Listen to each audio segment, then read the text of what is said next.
What's good, people? How's everybody doing today? What do I still need to open up? Spreadsheets. Yes. Can't play a video game without making a spreadsheet.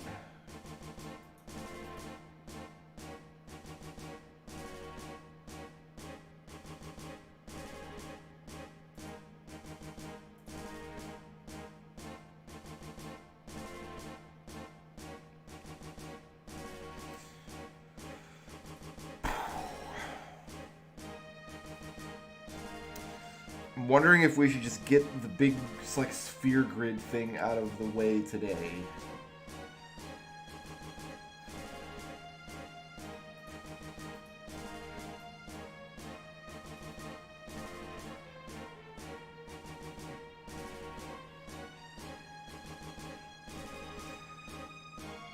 Maybe not. Maybe we can just kind of wing the sphere grid. Because we can't do any work on the sphere grid that's going to be worthless. Like, even if we misplace a couple spheres, we can always just destroy them and place the correct ones.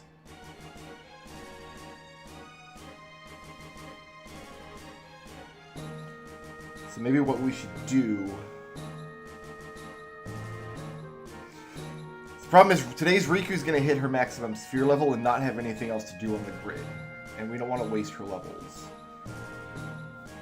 We can start setting her around placing HP spheres.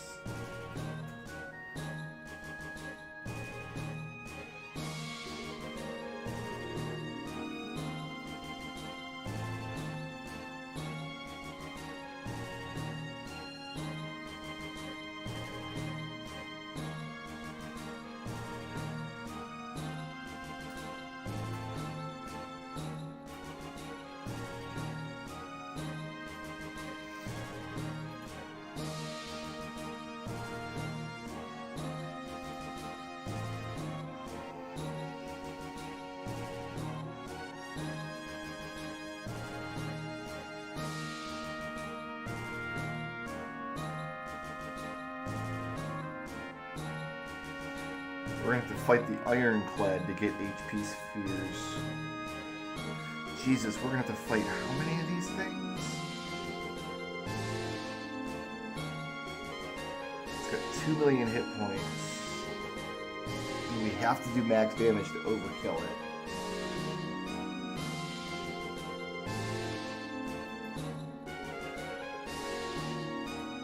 Did we kill this thing before?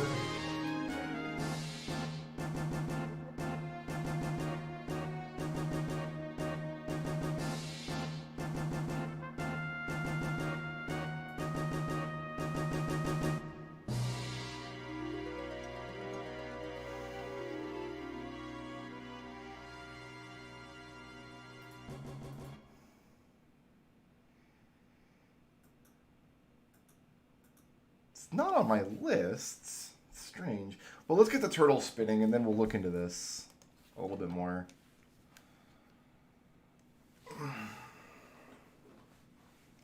There's no point to doing Tonberry stuff until we've started replacing spheres on the grid.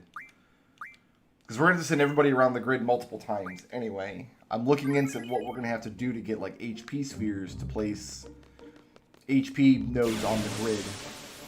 And it says we've got to fight a monster we should have unlocked, but I don't think we do.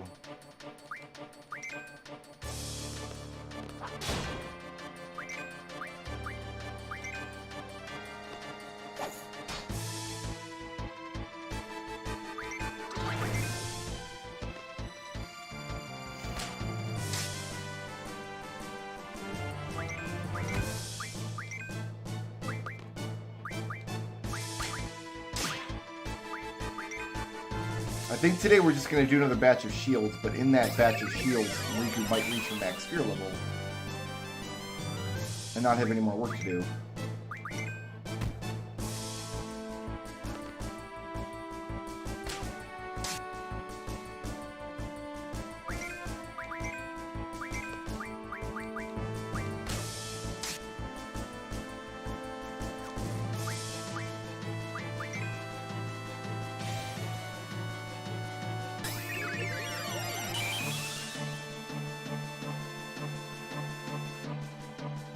We're going to max out Wakka's grid, almost certainly just farming up Regen Shields.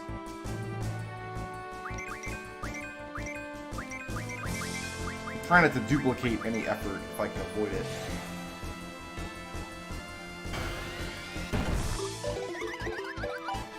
Alright, Gilgafred, what you got for me? We need to place 321 HP spheres. Some of those are already on the board. But we might have to fight that boss like 300 times.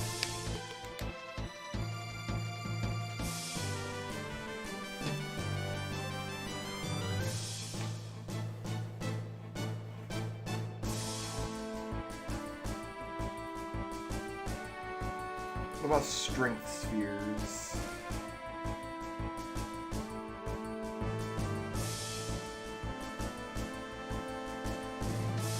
Drop off of Juggernaut. All these spheres just drop off of bosses. We're going to have to fight all these bosses a million times.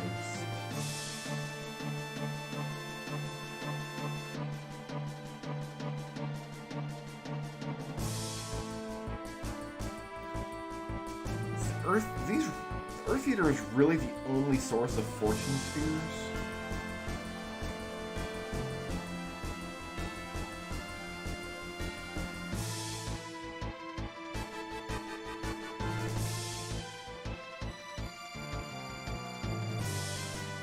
Wow.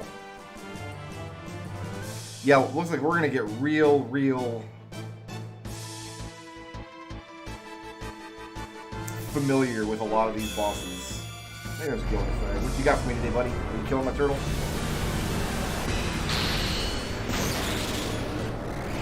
The turtle's still alive. Look at that! Alright. Let's...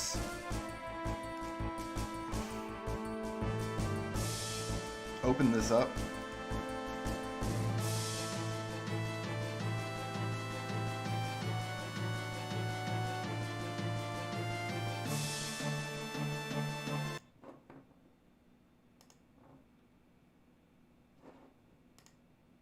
Let's go hunt 2 Warmechs.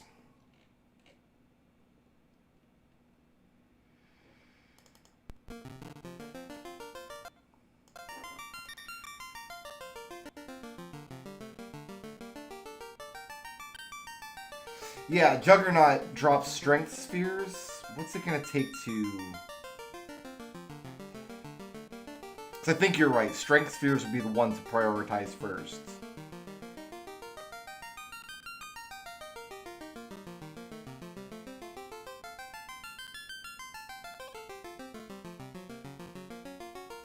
Because this enemy was not that difficult. And it has it has 1.2 million hit points and an overkill of only 15,000. So Wakka should be able to overkill this thing pretty consistently. And we'll either get 2 strength spheres or 2 dark matters from the fight. So either way, we're coming out ahead.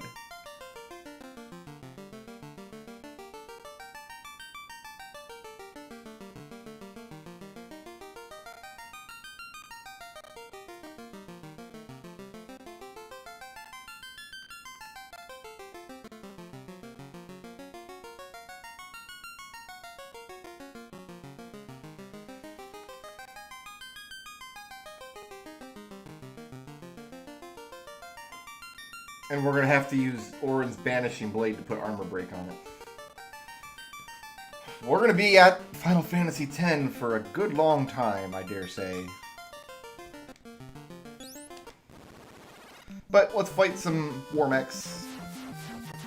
I think once we complete this run, we might start a Pixel Remaster run of 1 for the almost perfect save. So we could go for max inventory and stuff.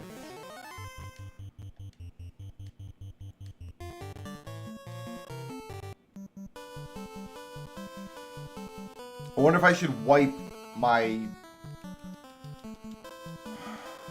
all my current saves in there. Maybe do a fresh bestiary or something.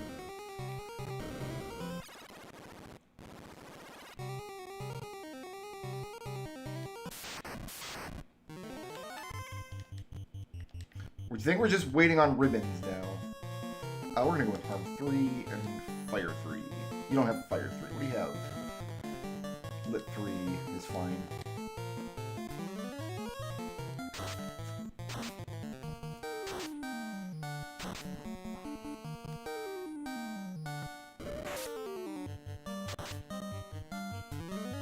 The good news is we don't have to bribe to get these paltry amount of spheres. We just have to kill the monsters.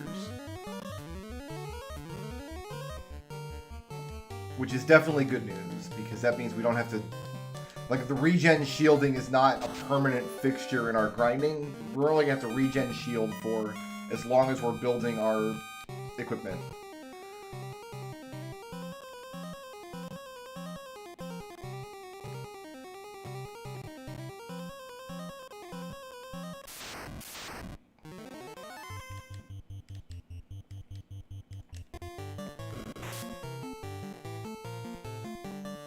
Yeah, I thought about that, Trouble, but you know what? I think I'm just good on Mystic Quest. I think I'm good with the save where it is. I'm happy to leave it where it is.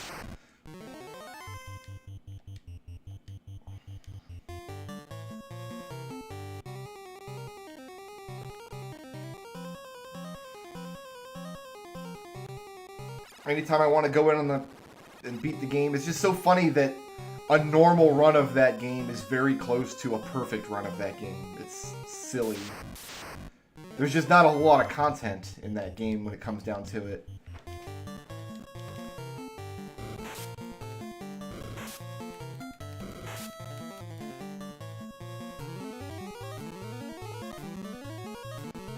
Now the big problem is I can't run Cookie Clicker while streaming. Maybe it's for the best. Because I don't want to run Cookie Clicker in the background while I'm streaming. And if I try to run it on that computer, it'll log me out of Steam. So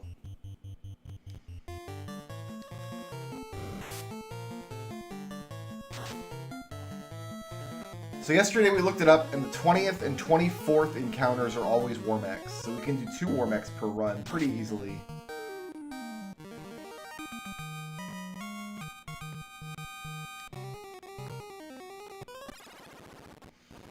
We might even get an eye on the way.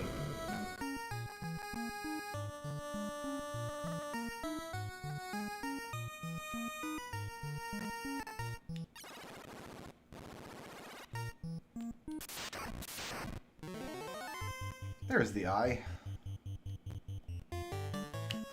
Should stream Cookie Clicker? Nah, it's alright. I'm good. Don't need to stream Cookie Clicker.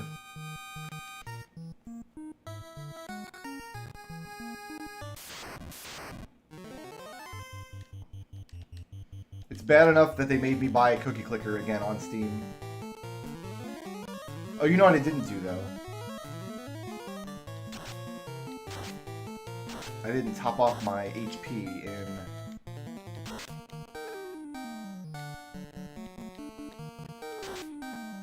Final Fantasy VIII. There, that's done now.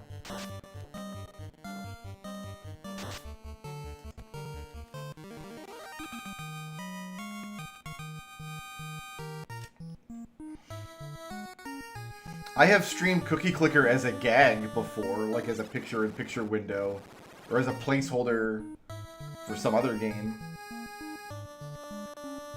But no, I have never actually just sat down and streamed Cookie Clicker. Chance to strike first, I'll take it.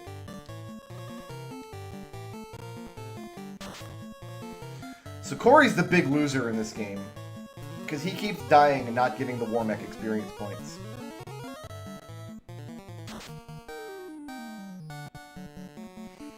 That was not a magnificent Mafia game. That Mafia game was a pain in the ass. Mafia became so unfun towards the end. And I feel like that particular game might have been like the beginning of the end.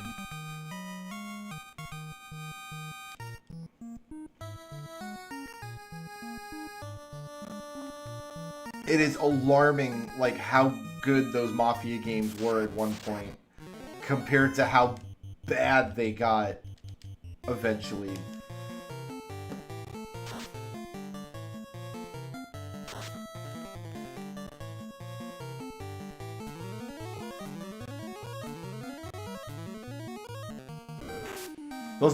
Those Mafia games eventually got to the point where I essentially wasn't allowed to play because, like, any participation I would try to do in the Mafia game, people would just completely...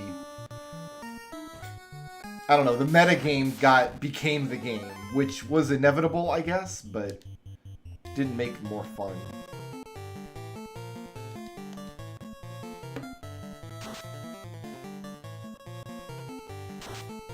Yes, there is a Sheer and the Wanderer video where I rage quit and start playing Minecraft randomly. That game is very frustrating. I never did complete it. Arsham, thank you for the $20 Kupo chat. Oh, we gotta turn this volume down a little bit. Otherwise, you guys are gonna hear Kupo chat echoes.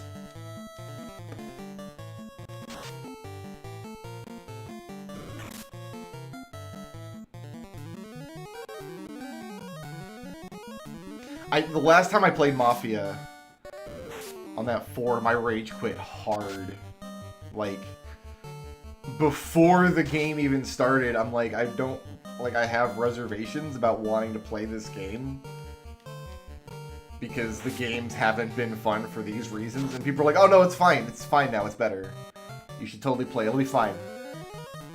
And then, like, 2 days into the game...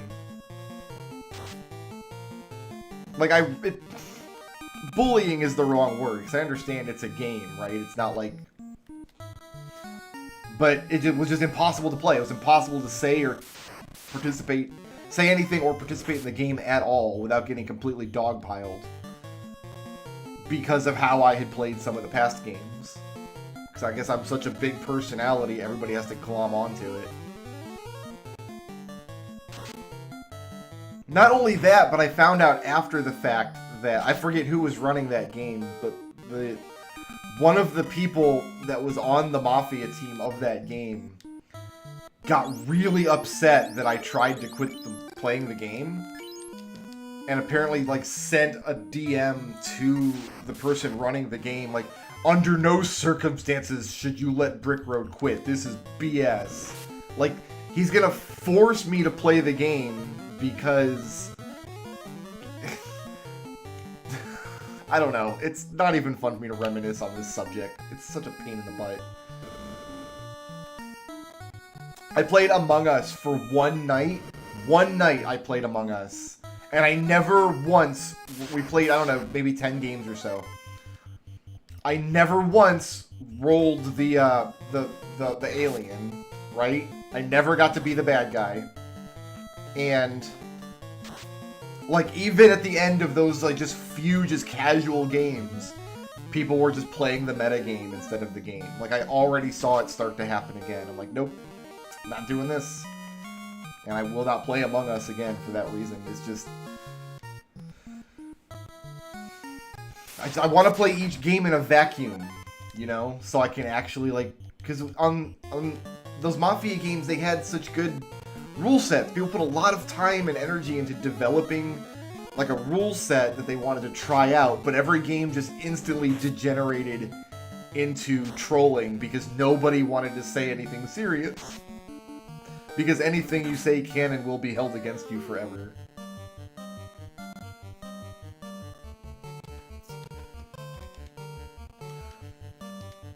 We did get a lot of good Mafia games in. I want to say we played like maybe 15 or 16 really good games, maybe.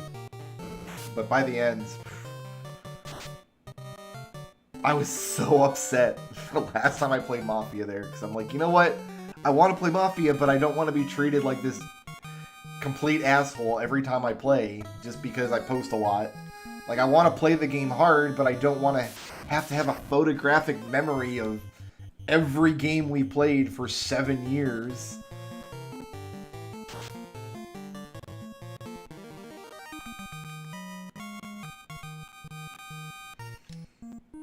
What it was, the last game, I guess I'll just share this because it's embarrassing, but whatever, I'll just share it.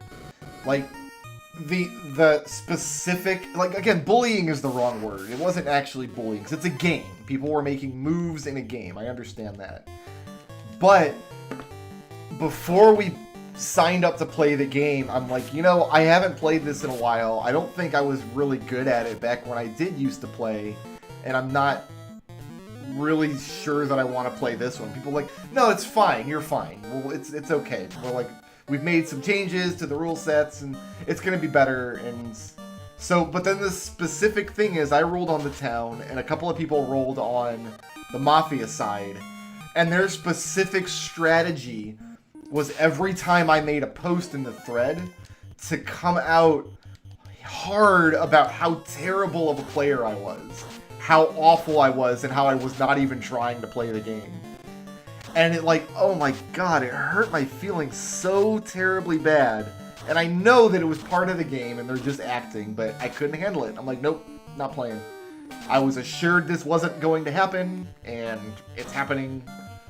And then when I asked the game master, whoever it was, I don't remember who was running the game, to take me out of the game and replace me, or just remove me, or whatever, the Mafia team was like, no, making Brick Road really mad was instrumental to our plan, and if you remove him from the game, then it's gonna hurt us. And like, well,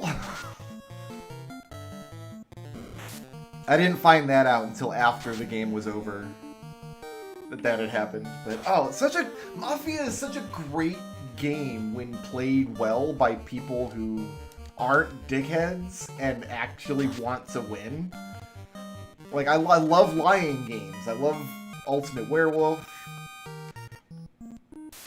But the problem is, like, after you play the same, like, Mafia with the same group of people enough, you're not playing just the game anymore. Now you're playing the meta game. Now you're playing every game of Mafia you've ever played in your life. And it's exhausting.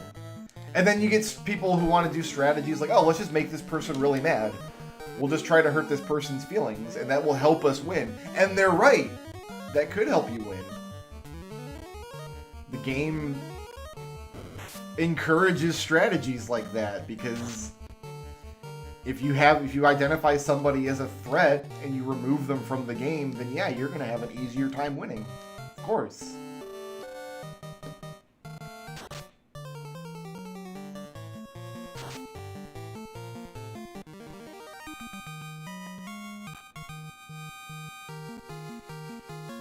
But yeah, the Mafia team got really upset. Because I found that out after the game. Like, the people who were going the hardest after me, who were constructing this narrative that... Because before the game, I was like, I'm not sure I want to play. I'm not sure that I was ever really good at this.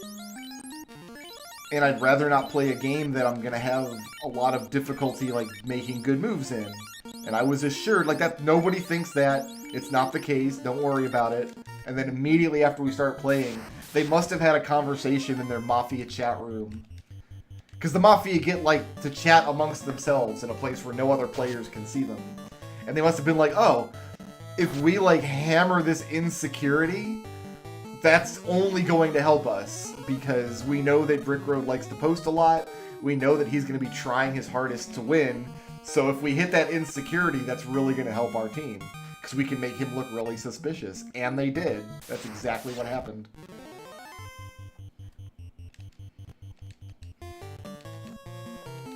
So yeah, it was being assured that the thing wasn't going to happen, and then the thing immediately happened. And I'm like, nope, can't play any more Mafia on this forum.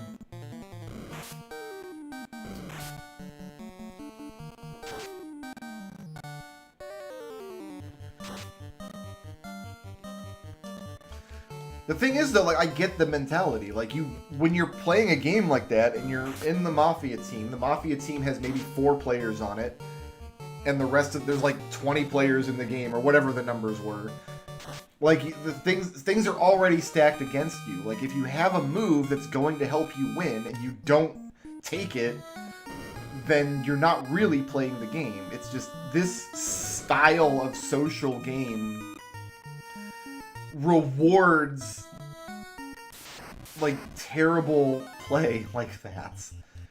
If you can win by making somebody else feel horrible about themselves, you should do it and win the game. Otherwise, why play? Some people were really good at those games. Some people were really good at figuring out like which team different people were on based on how they posted, but I never was. I could never do that. And then by the end, that's like the only type of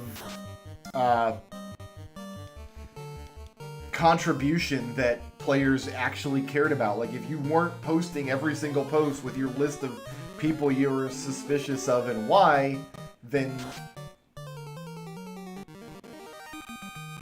And the Mafia games also just filled up with out-and-out trolls. There were people who just signed up to play the games that were just trolls, 100% trolls. They didn't care about winning. They didn't care about playing.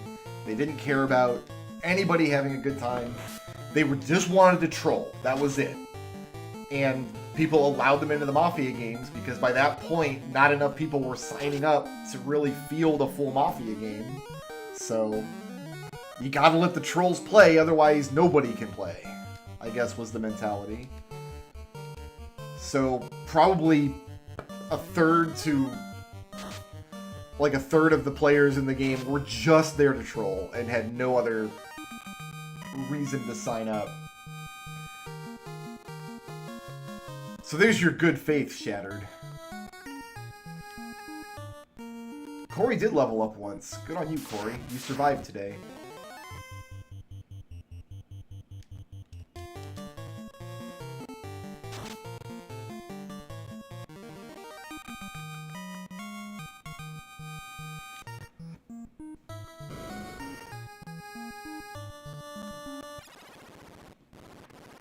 Yeah, it's really too bad because that style of game is amazing when it's going well. It doesn't matter if I'm winning or losing, really. It's just if it's going well. If everybody there shows up to play and everybody's trying to win, you get some good heated discussions going. You get to lie. You get to try to suss out liars. You get to try to catch people in untruths that they've said.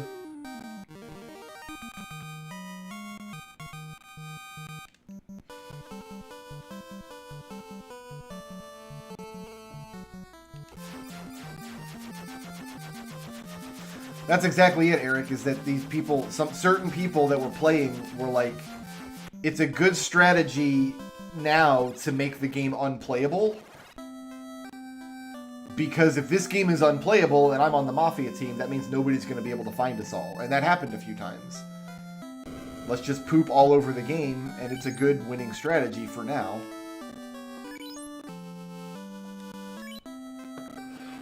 And that's one of the reasons that I stopped playing those games originally, was they're just not fun anymore. Just everybody's just signing up and shit posting, because that's the only kind of posting that is possible under this atmosphere. Alright. That's enough Final Fantasy 1. We've killed 2 Warmechs. I'm happy with that. Alright, let's go back to...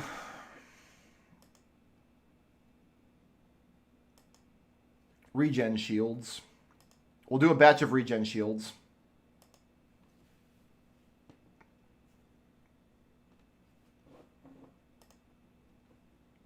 The metagaming is really what the problem was. Like, people didn't want to play the game at hand. They wanted to, like, okay, how did this person play the last game versus how they're playing now? Is it different? Have they changed anything? And if so, does that mean that they're a Mafia player now?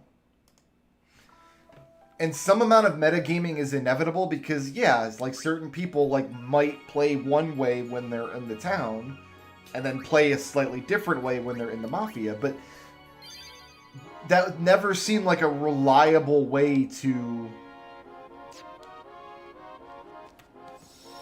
play the game to me. It always felt lazy. Because there's so many other reasons a person might be playing differently. For my I can only speak for myself, obviously, but for my case, it was like, well, every game had a different rule set. Like, there are different rules, there are different, like, magic powers in play. It's a different game every time, so of course I'm going to approach it a little differently. But if I did approach it differently, then 40 people would be like, oh, Brickroad's playing differently, that means he's a bad guy now. And if they were wrong, it was frustrating because I wasn't a bad guy and I could never convince them otherwise. And if they were right, it was frustrating because they were right for a stupid reason.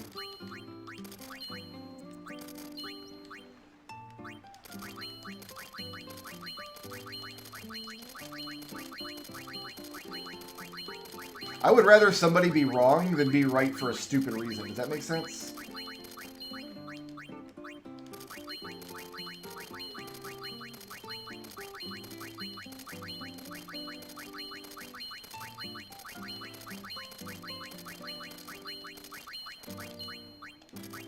But yeah, that very last Mafia game that I played on Talking Time forums was one of the worst like forum experiences I've ever had in my life.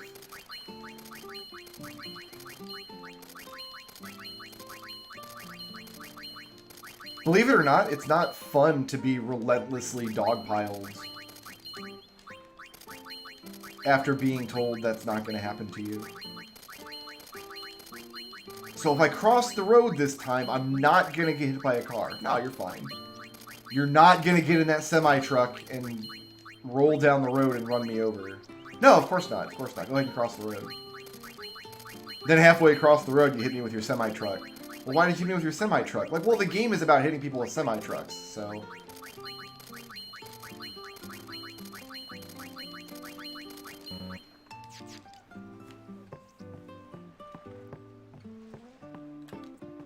What's up, Sebastian? We killed 2 Warmechs. You missed that.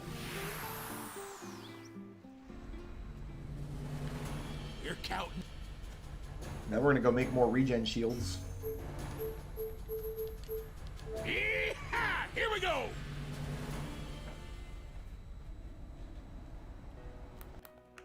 Alright, back to the only screen that matters.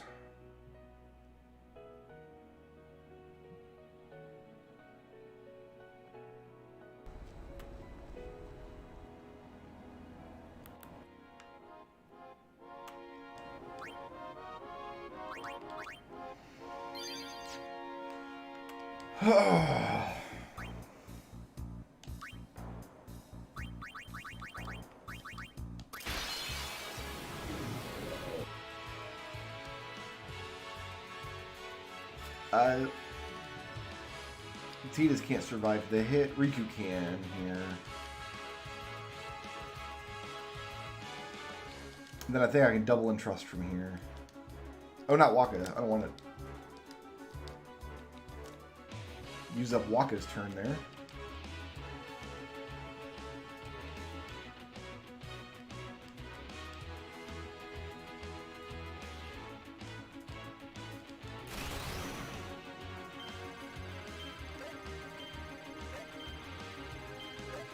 I have to kill so many of these guys.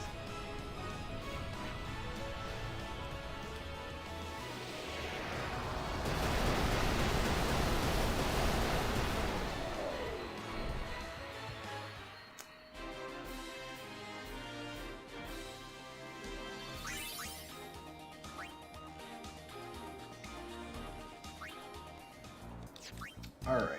First batch, we gotta make some room almost immediately.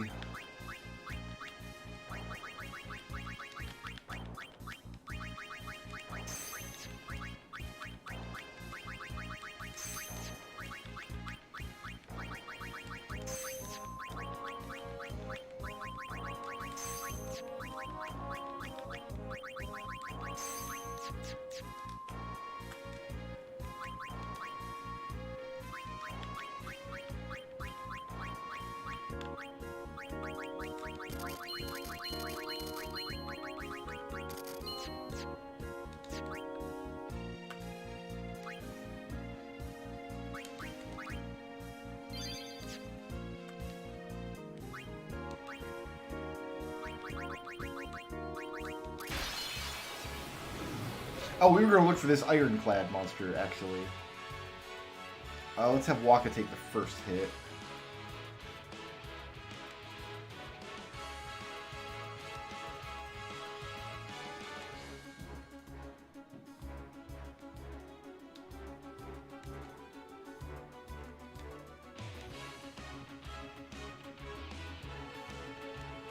Problem is, it's eventually going to get harder to fill up the limit break bar by relying on damage being dealt.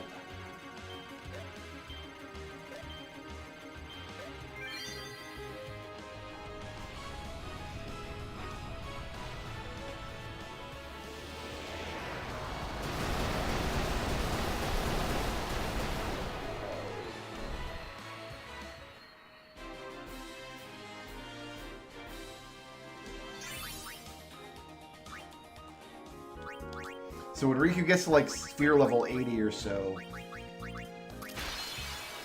we'll take a break and we'll have her start filling out with some strength spheres, I think.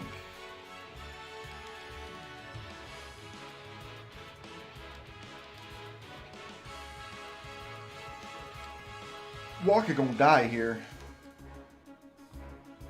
Oh no, he's just fine, just barely.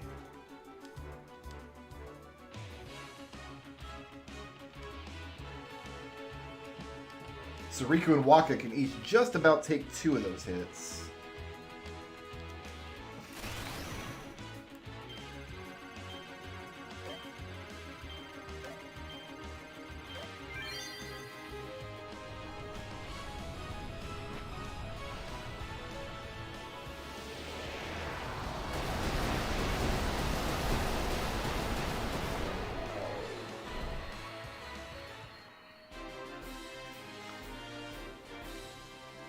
I want to say this takes a little over an hour to do a full batch of shields like this.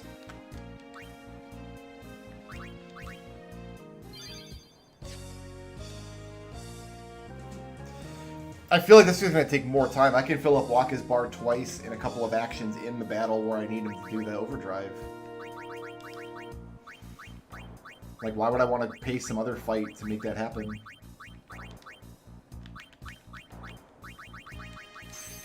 I'd be going in and filling up overdrive in another fight. Like, I'd be basically alternating fights. So I'd use up 2 bars against 2 of the guys. Then I'd have to go fill up a 3rd bar somewhere.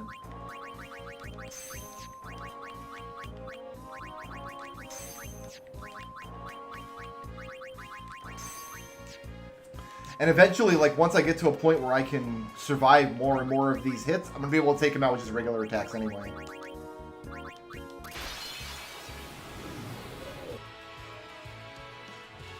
Because Riku can eat 2 of these hits. That gets me 2 portions of bar. Waka can also take 2.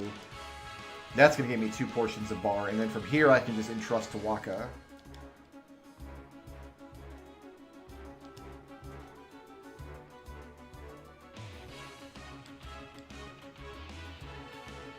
So that's what I can do from starting with 0 bar in a fight.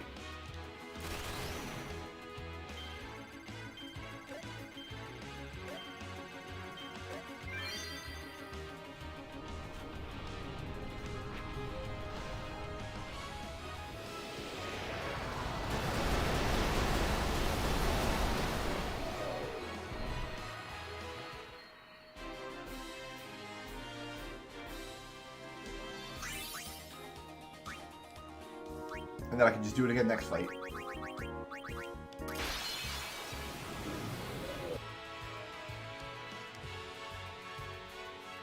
So Riku can give me 2 portions of bar. Waka can give me 2 portions of bar. So Waka sometimes is not going to survive that second hit.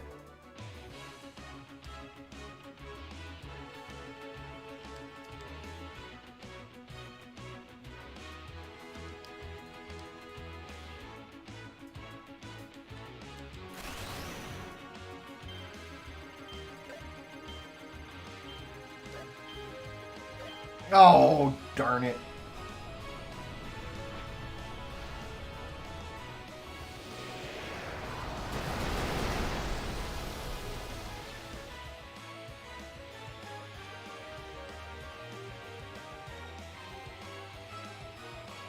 Put Waka on Victor. I can get...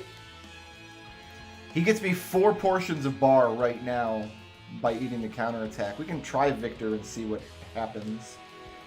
I'm just going to have to quick hit this nerd to death. And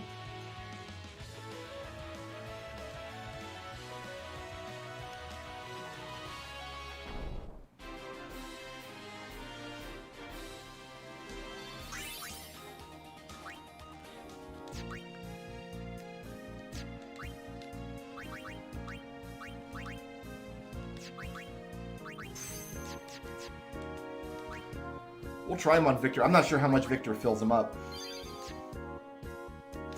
Actually,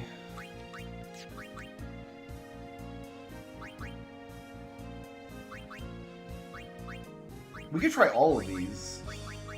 Like, how much does he get on Hero?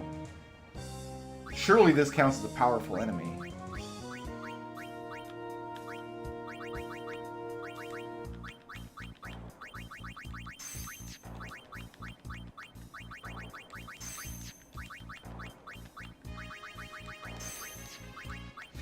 The trade-off is there's nothing Waka can do on his turn in the battle to generate more bar. Only Tidus and Riku can.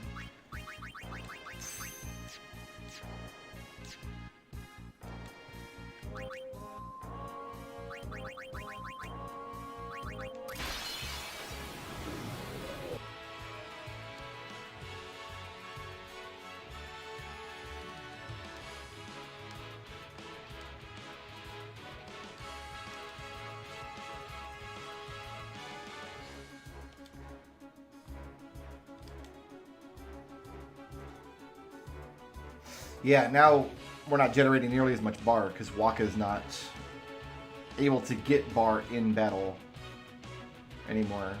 We have to entrust it to him. It might be worth it if killing this enemy gives him a lot of bar, though.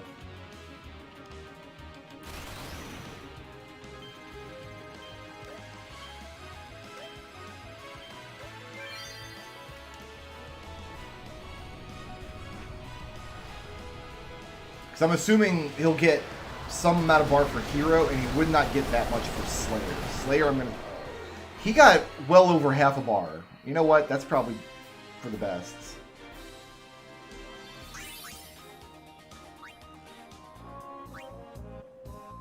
That's not bad at all.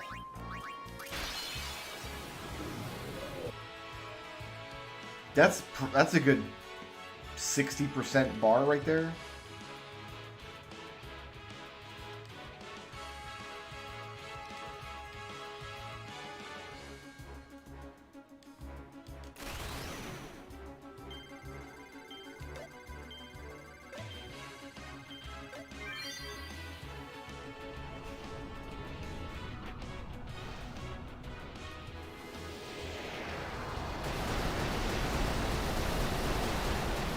This thing definitely counts as a powerful enemy.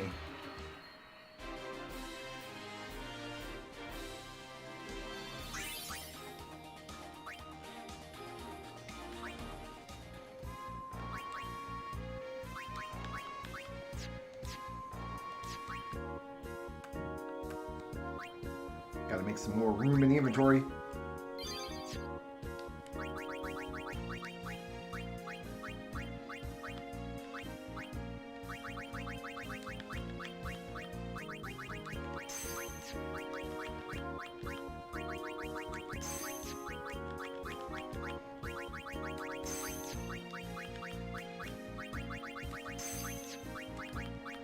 So the thing what I can do is have Riku take a hit.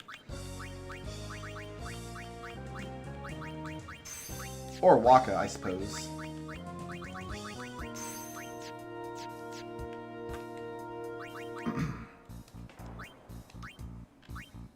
And then fill him the rest of the way up from that.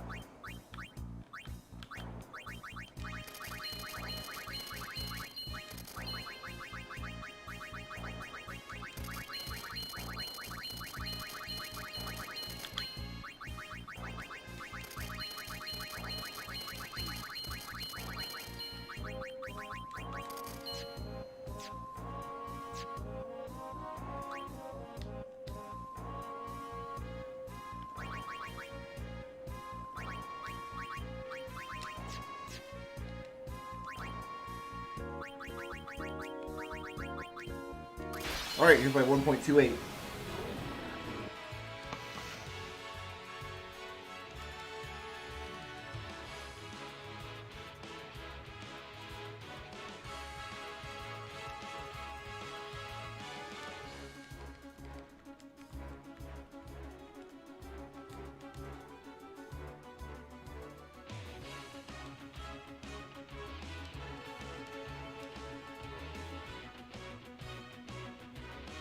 That one piece of gold was enough for him, you know how it is.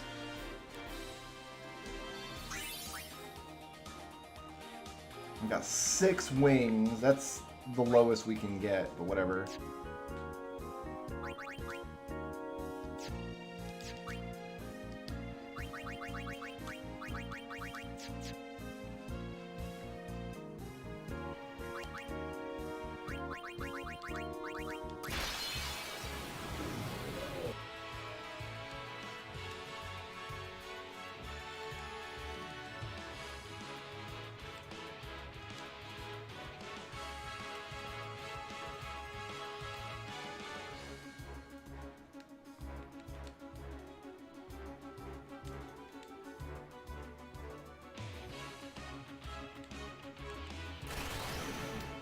Yeah, if Waka eats the hit, I'm generating bar on the other 2 characters.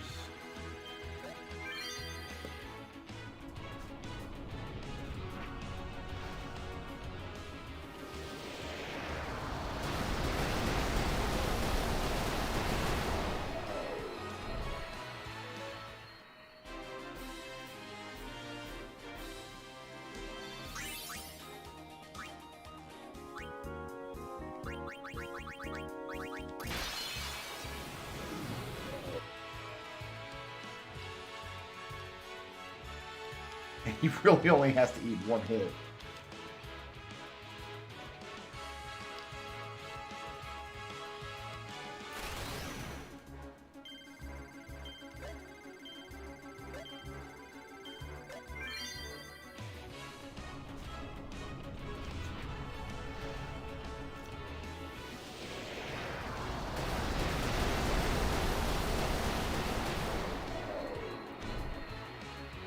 Because she's not the one defeating the enemy. Waka's the one defeating the enemy. I want Riku to generate bar when Waka gets hit. Because what I can do is after I heal here...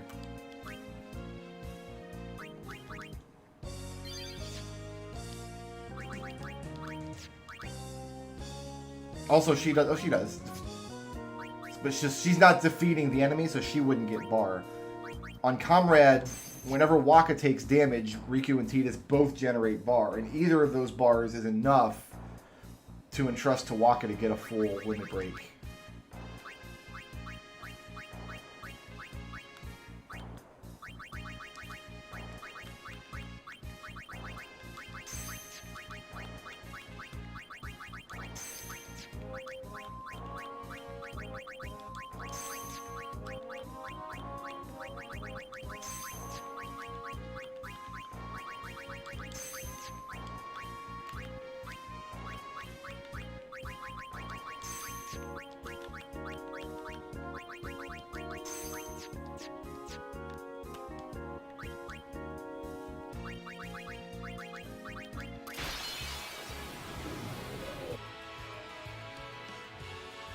So we can switch to Waka.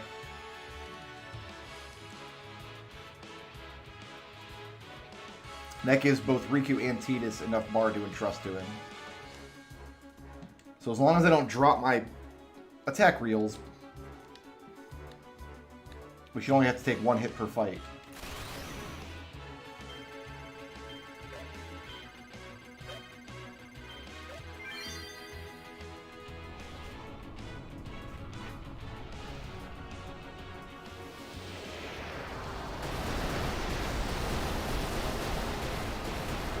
And eventually we'll just be able to spam attack against him, I think. Once we get some more hit points under our belts. Some more defense, maybe. There's some dark matter.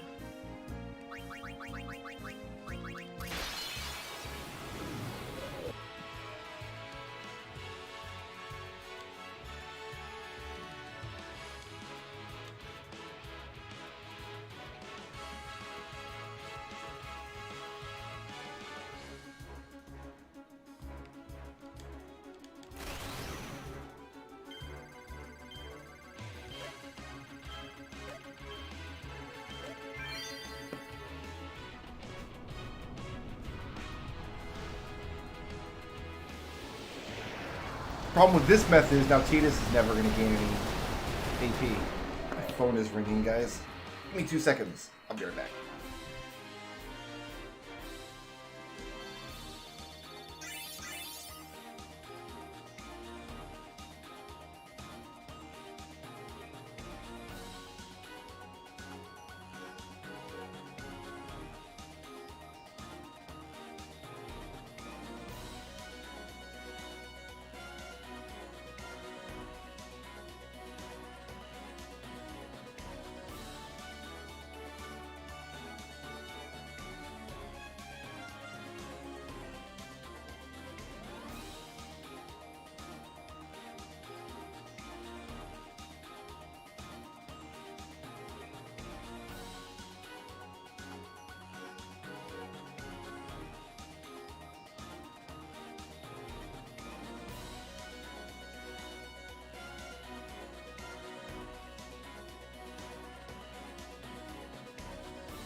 Sorry about that. I'm a popular guy today, I guess. Okay.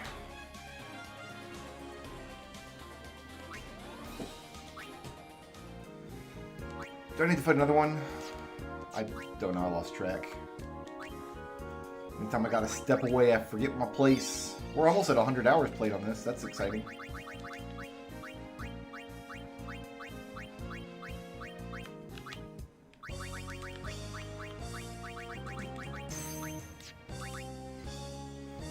Phone is ringing again. I don't have to answer it this time, though.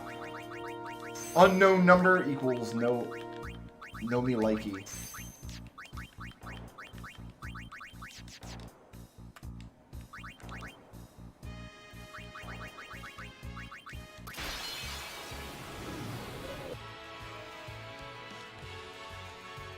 Alright, Waka, eat it, son.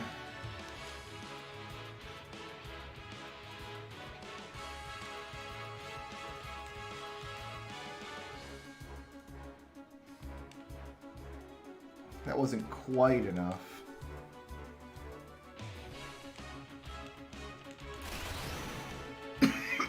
Excuse me.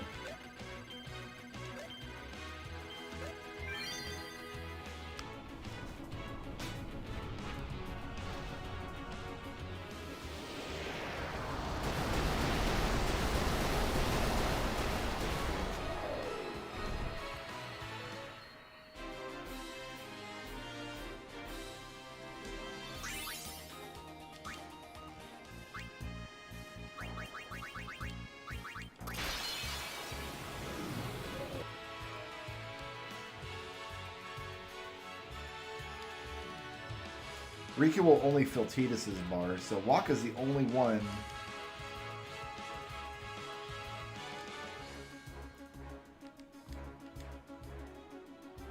Guess we could try Victor and just always make sure that Tidus passes the turn once.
$33 Dark Matters. I need to keep an eye on that.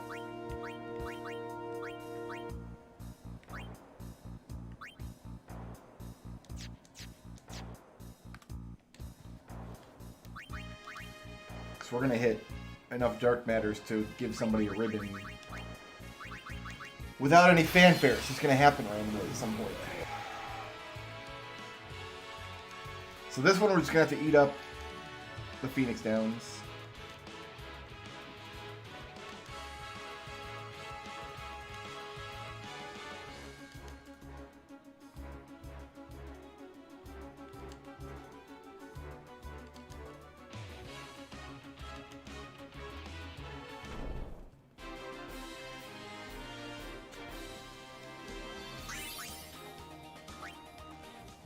Let's see what victory gets me.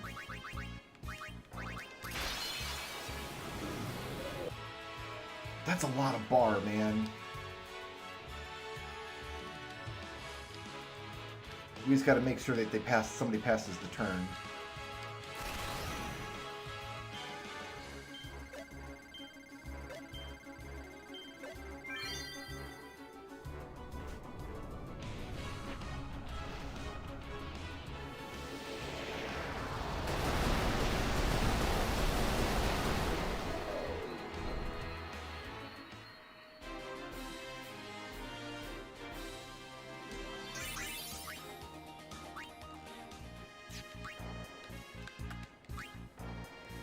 Yeah, I think Victor, even Victor would work fine, I guess. That's a lot of bar.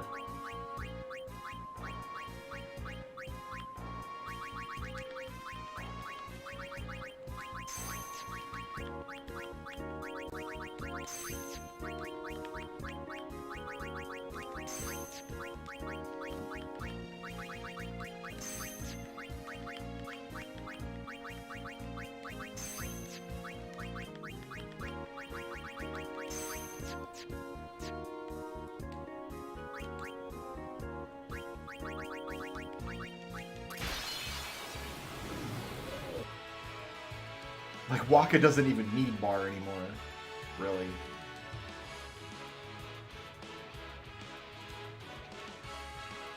Just gotta make sure Tidus passes his turn.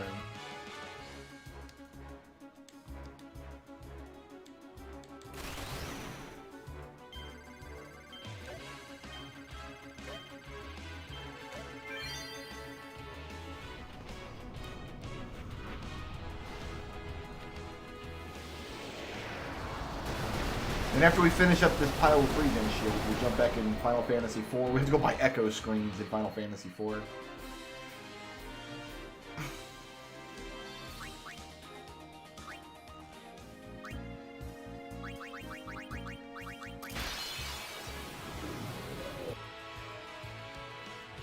This is speeding things up a little bit.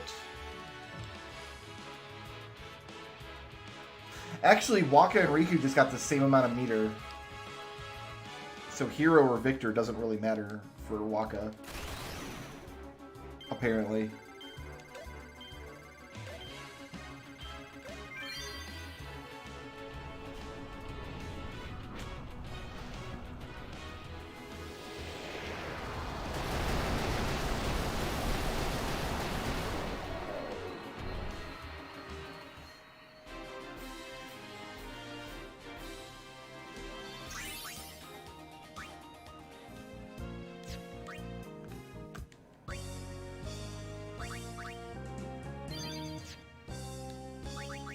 Wish I could fight a whole bunch of these guys in a row without having to constantly take breaks to go to the screen. But if we'd fought one more of them, we'd have hit the max on our healing springs.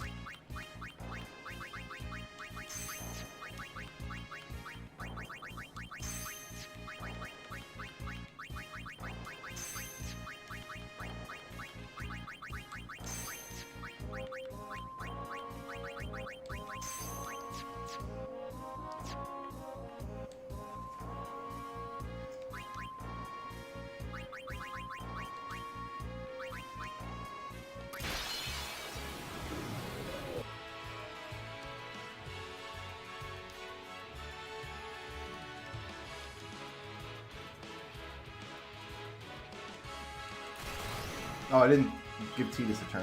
Whoops. I'm bad. Tidus just got screwed.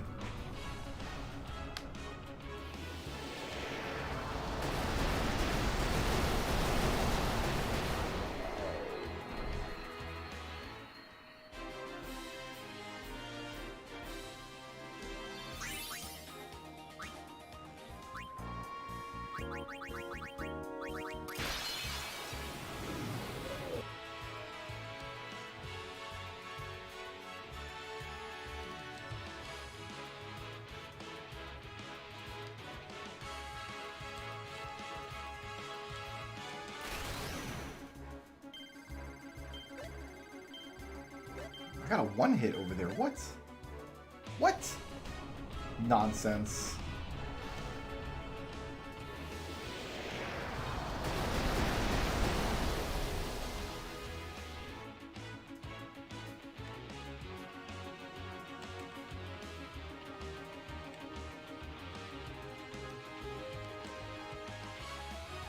You know what? I could probably safely use his overdrive here. Finish things off instead of eating a hit. So we're gonna get double victor. I can just entrust twice to get Walker's bar back.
Next.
So I guess we can just keep having Riku in trust and then save Tidus's limit break for an occasion where I drop the reels.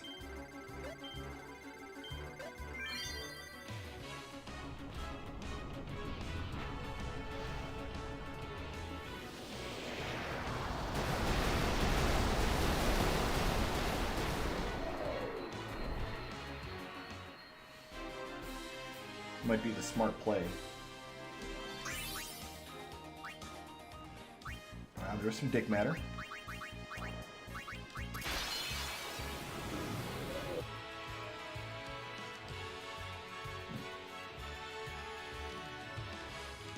Really wish I could rearrange these skill menus and put the stuff that I actually use at the top. I know. Use memory or whatever. I don't like using memory. It messes me up every time. I played too many JRPGs where muscle memory is just hitting the accept button a few times to get an attack command out, but if you have memory turned on, I'll do that and then end up using something really stupid instead of attack. I think that was 2 because I got dick matter, right?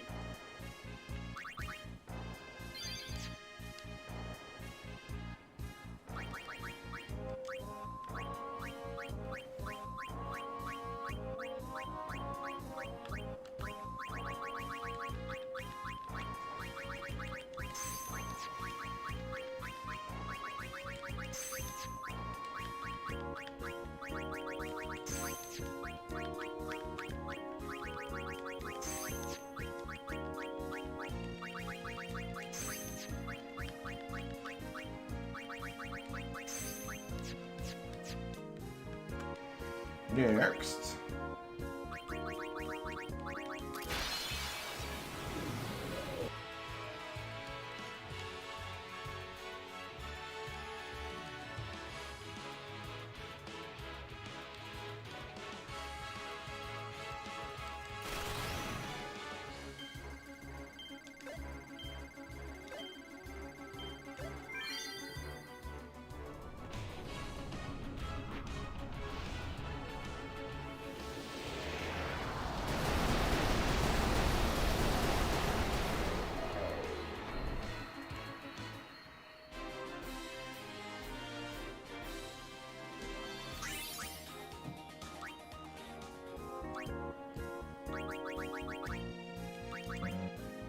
I am out of gil. That's interesting.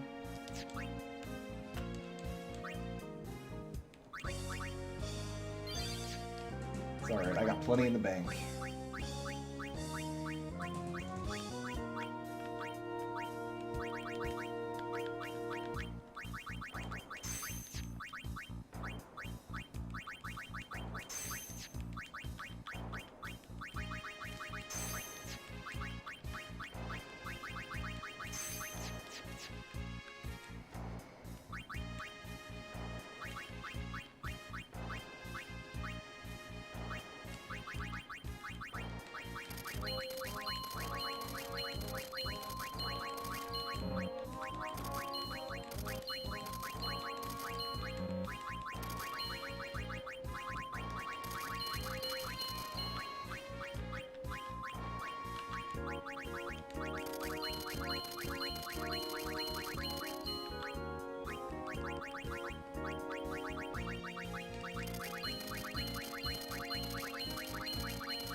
Alright, we went from no money to a fair amount of money.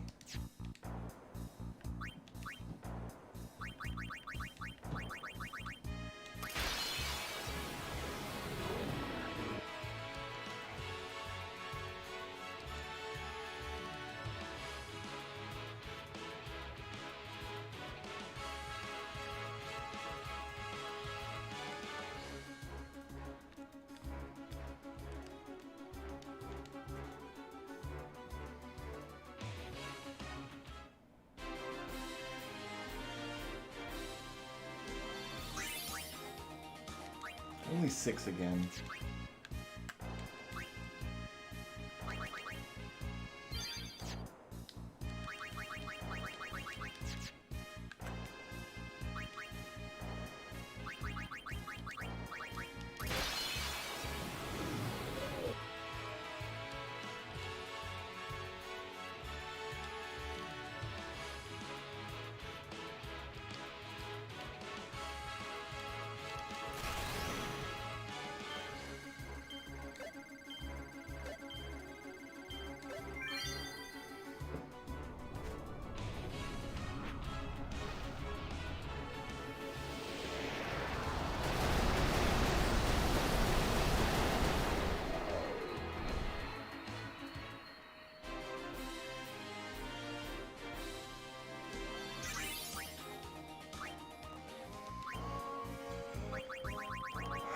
Where are all these purple guys coming from?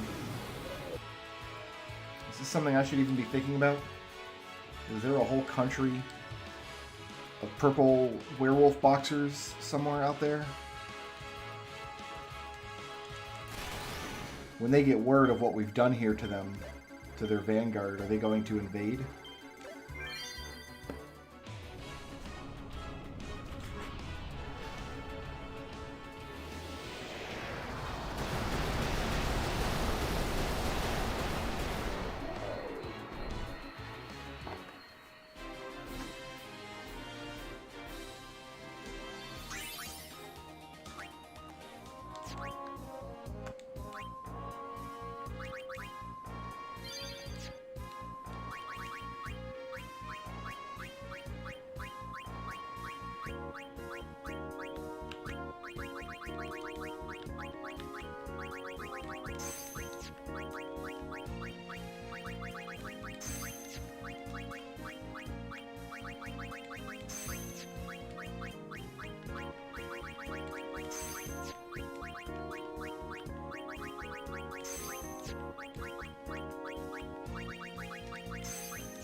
Can they really have a civilization based just on boxing and being hairy? Is that enough? I mean, I guess it kind of works for Zangief.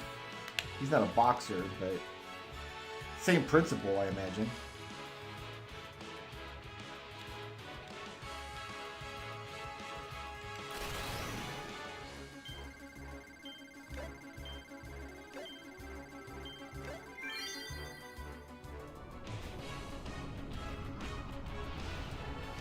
Sure, I'm glad we have to watch this animation every single time.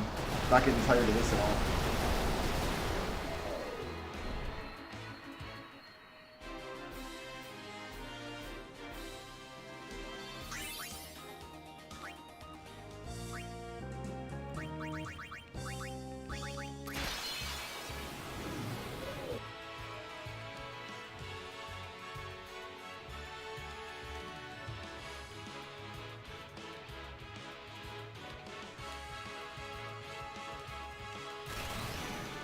Want to make sure Tita's passed a turn there.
We've got about 2.5 pages left. Can I talk to you? Thank you. No, don't buy weapons. Fight the monsters!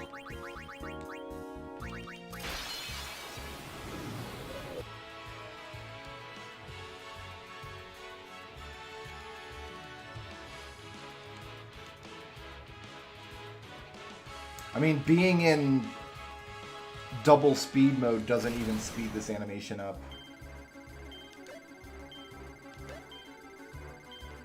So it's like a special overdrive movie animation, I guess.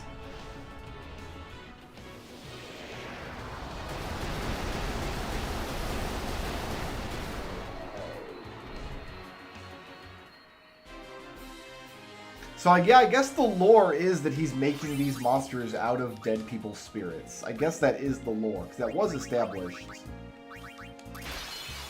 Like, monsters aren't just roaming creatures in this game. They have a specific origin.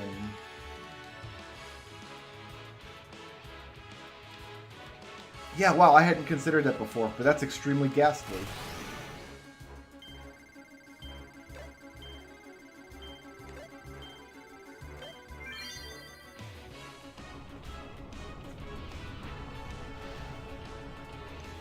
And the monsters still do explode into fireflies, so he hasn't found, like, some weird Frankenstein way of making monsters.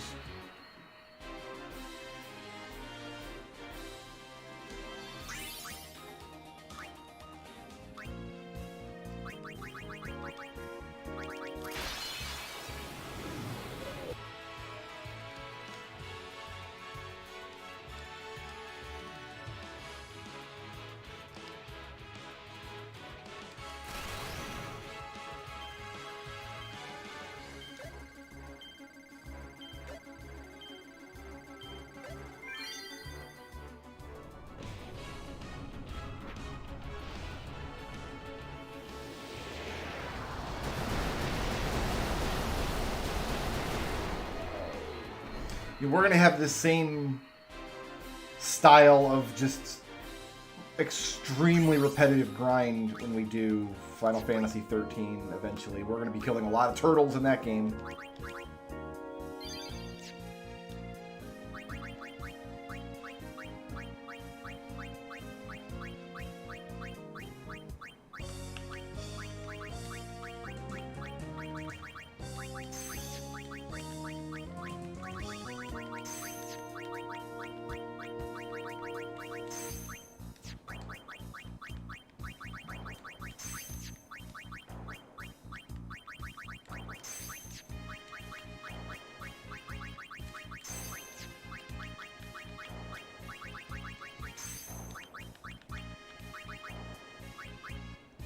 I'm not sure how many dark matters that's going to take. This might literally take 99, actually, to get Ribbon going.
It doesn't help that every menu only shows you, like, look at this. You can only see 6 things at a time, and then this bar scrolls way down. Like, give me a bigger window with more options on it, right?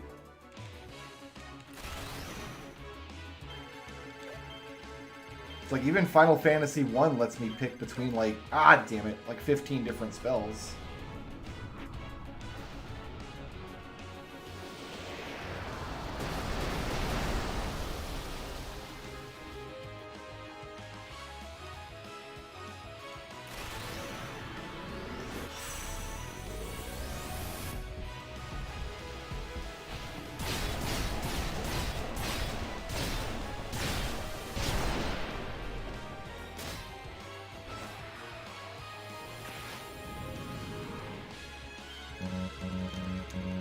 Please, god damn it. I hate this. Ah, dropping my attack reels is just bad. This is where we gotta eat all of the Phoenix Downs. Gross. I don't like it.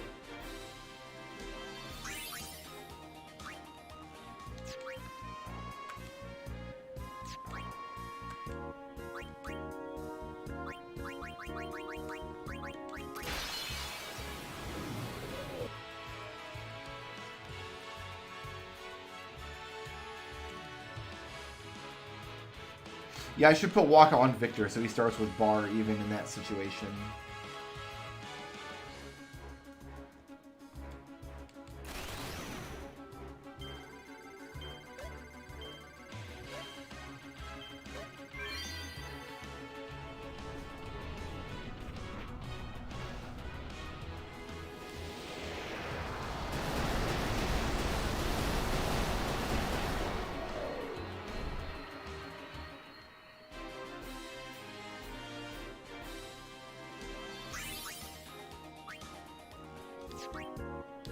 Do that now.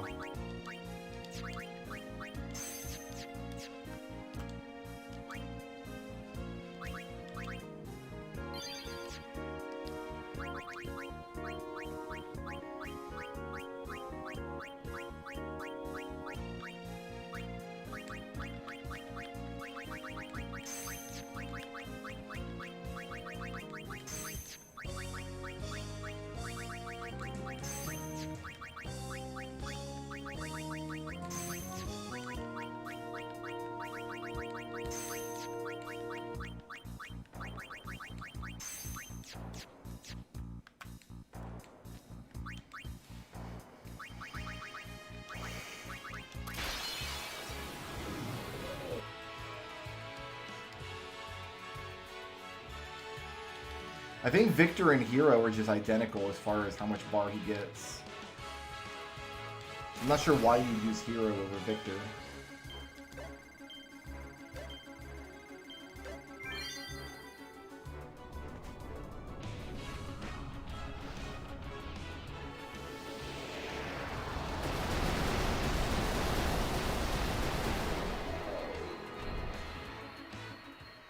Neither one allows him to fill his own bar up during a fight, though.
Only two more, so only one more of these fights, and then that's all the shields for today.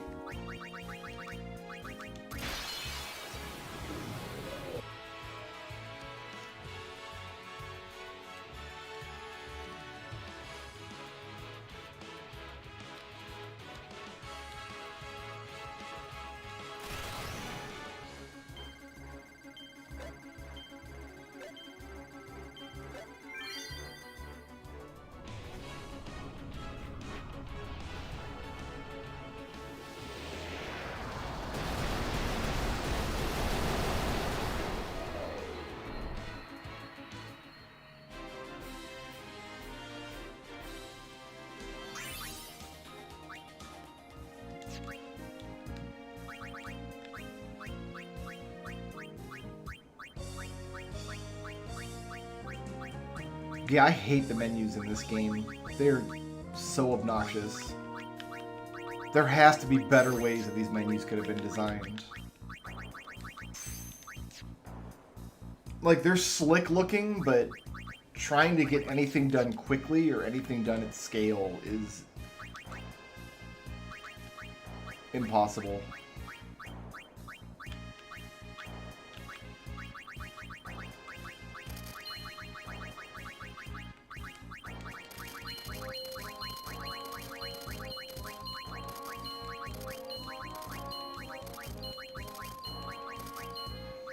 I get that they probably didn't anticipate people doing this, but they also designed the game so this kind of stuff is like soft required.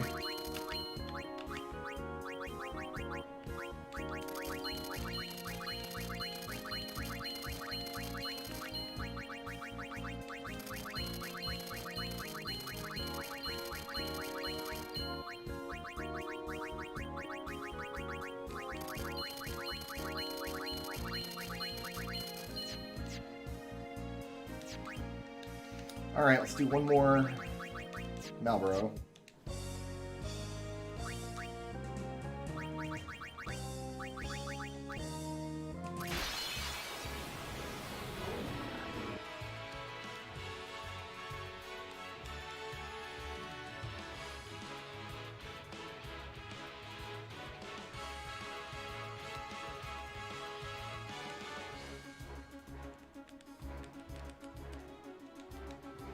Where are these Malboros going to spend all this money anyway? Is there like a Malboro mart?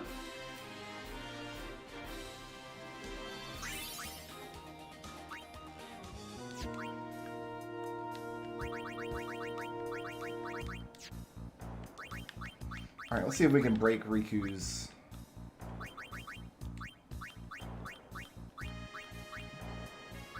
Not yet. We just need a few more wings to discovery. Well, we can do it tomorrow then. Okay.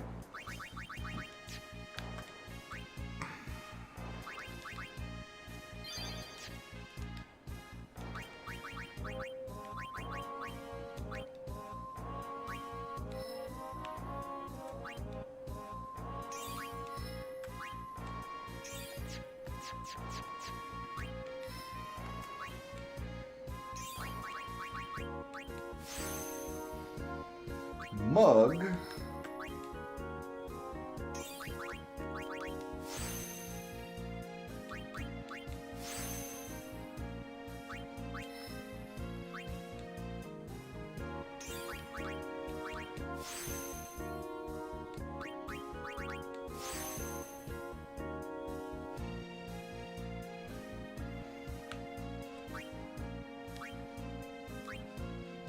Yeah, let's do this, actually.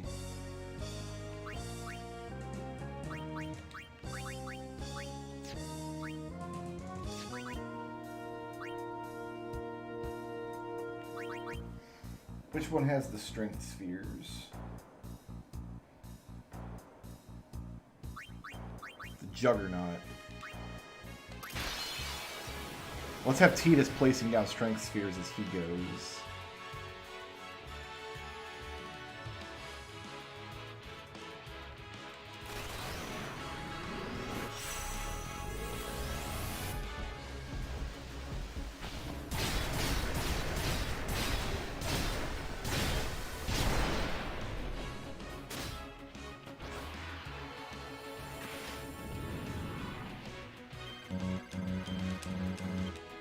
Since when does Riku throw the ball in, I wonder? I don't know that I've seen her do that. I need to just have him entrust Tawaka. His limit break's not worth anything yet.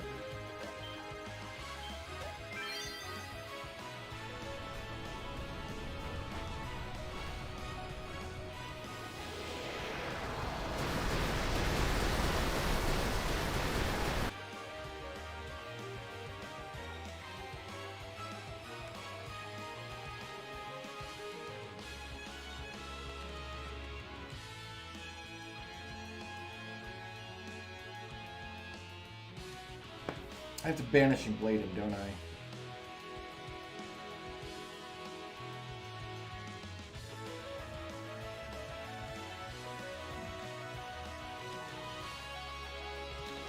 Oh, I think we're fine with just slots.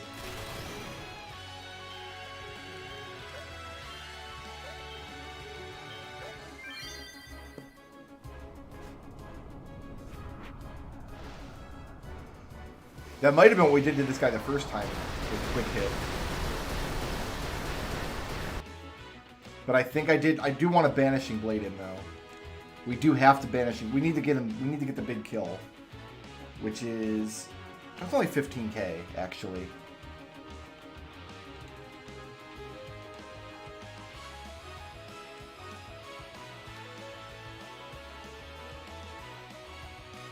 Which we can get no problem.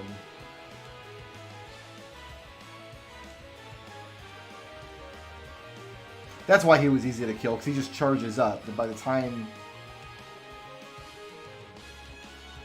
his turn comes back around, we'll quick hit him to death.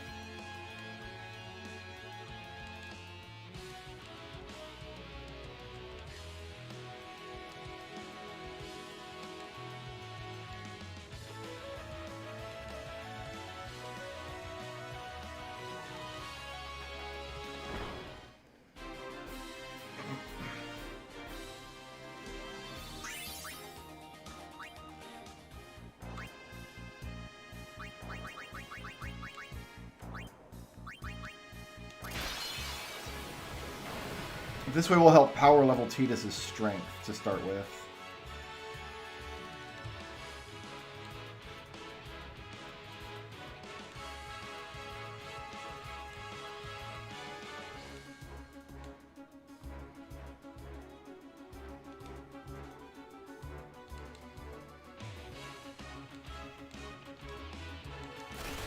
Almost used the wrong wheels there.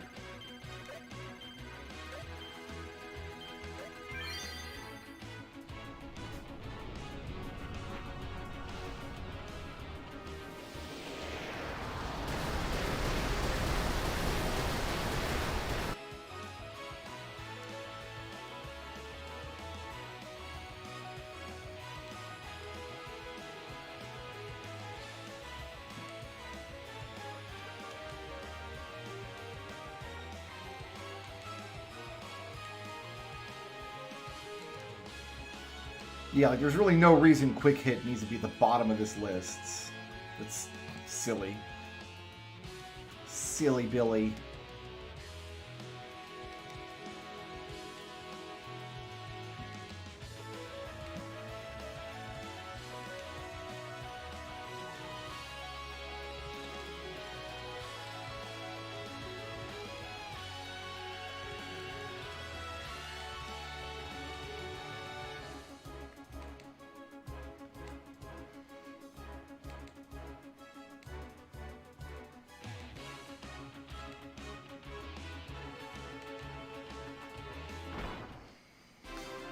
Just does take a minute.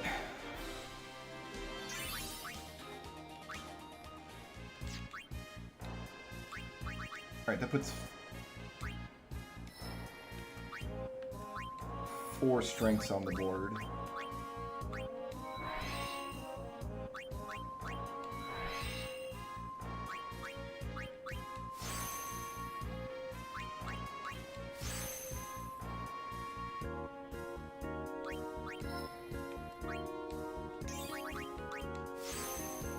Might need to grab some power spheres here in a second.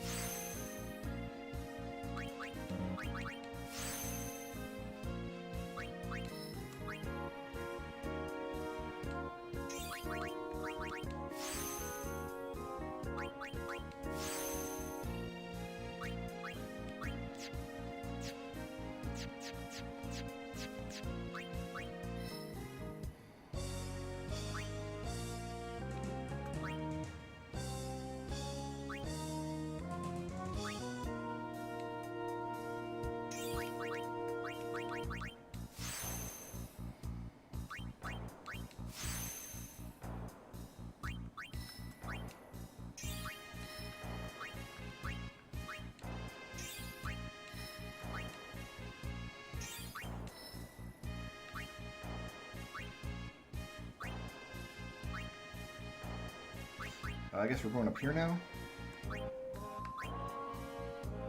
Waka hasn't haven't been down this way yet.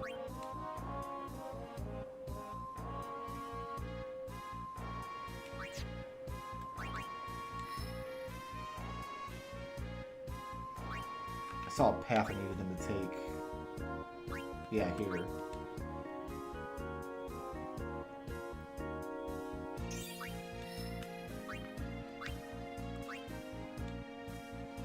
These must have been placed. Yeah, Magic by 4. These have been placed since he came through here.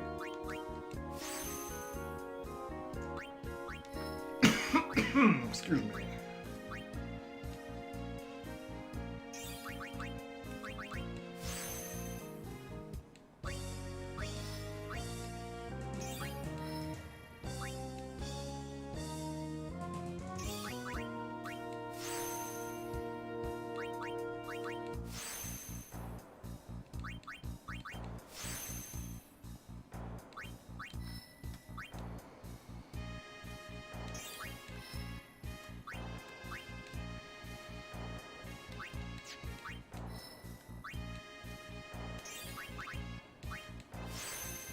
That was placed down there.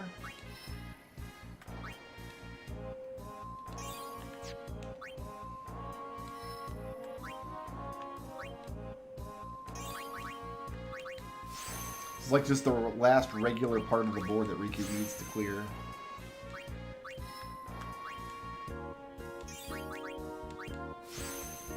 Before goofy stuff has to start happening.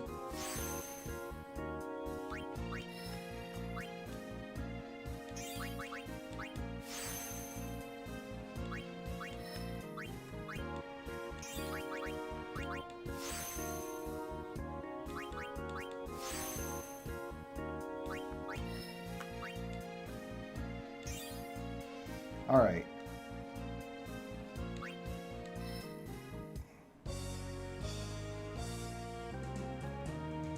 She get here?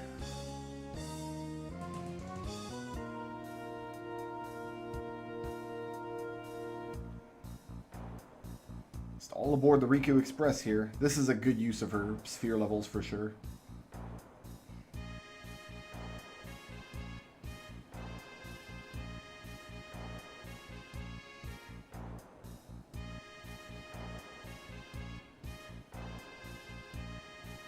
Hooray!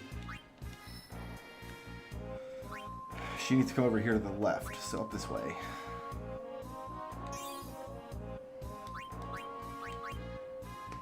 Okay. That was silly.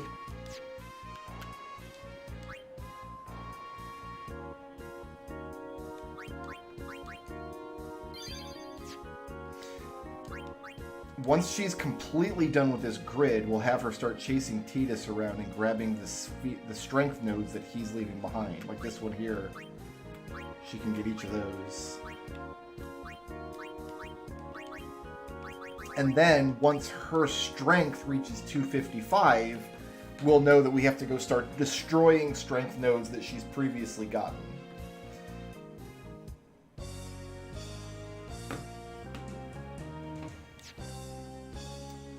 So that's enough Final Fantasy X for today. I'm going to take a 2-minute break, guys. Go get myself a bottle of water. And then we'll come back, and I guess we'll jump back into Final Fantasy IV.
Enough of this game.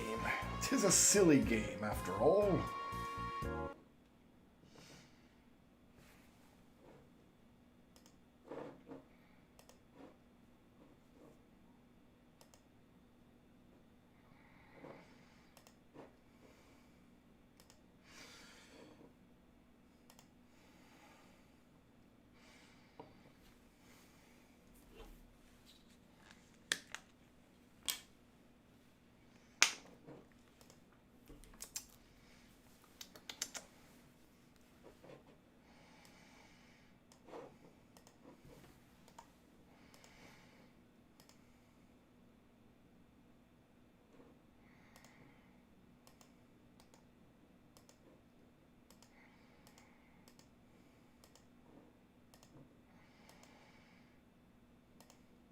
There it is.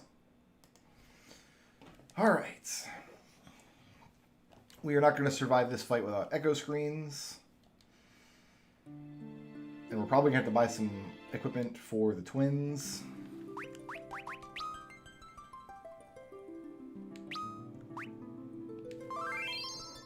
We are... Is it showing up? It's showing up. Okay, good.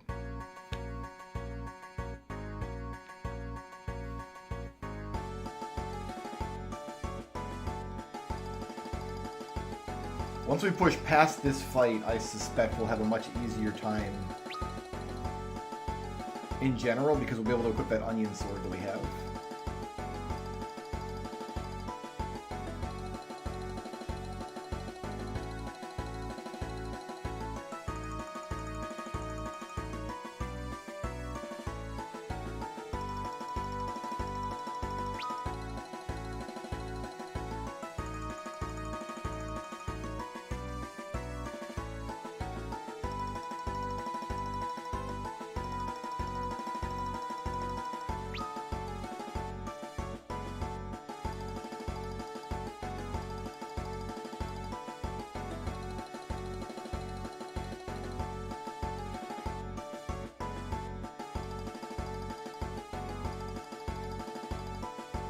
And I think giving Cecil reach and putting him in the back row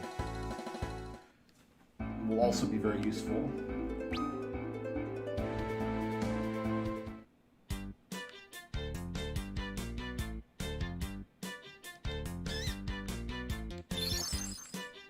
I wanted a yellow one.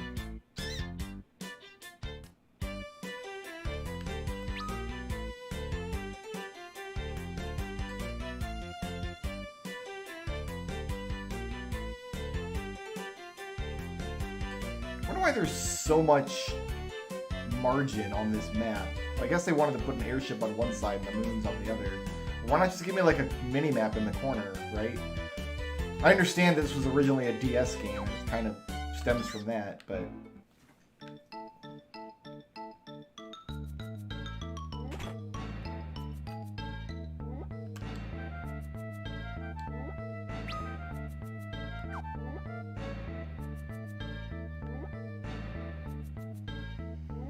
Is there an item shop? Oh, it's in a different building. It's not inside of the inn here.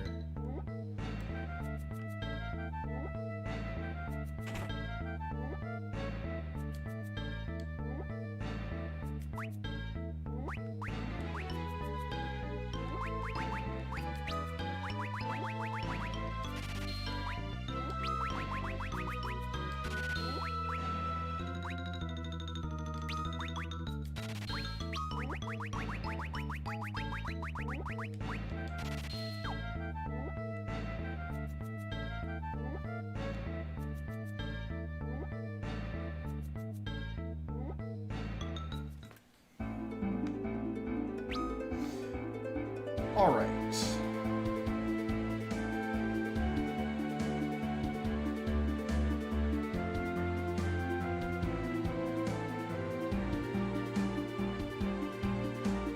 Might make the Sylph Cave a lot nicer, though.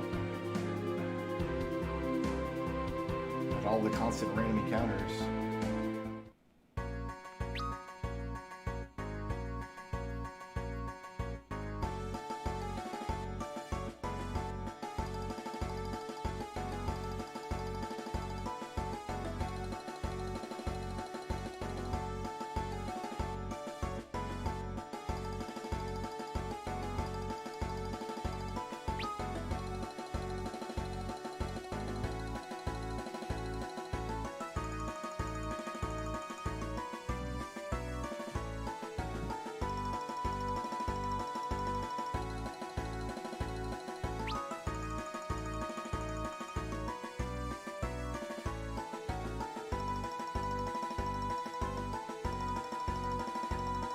very curious to see just how powerful this onion sword is. Is it going to be good enough to kind of just wipe the rest of the game? Who knows? It's the wrong way. Oh, up this hill. Up the hill. Alright, save here.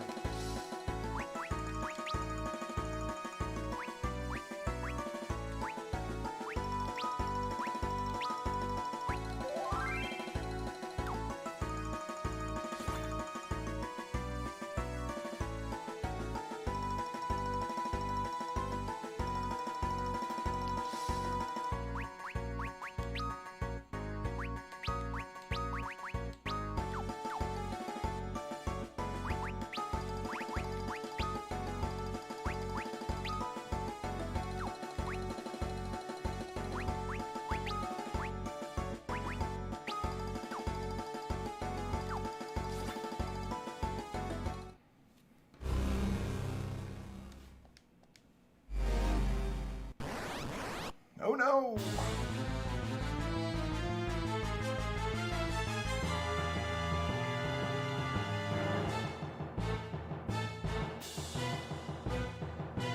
Oh, I forgot to switch rows. I put Cecil in the right spot, but I forgot to switch the rest of them. Yeah, you'll smite my rune on the whatever. Got it.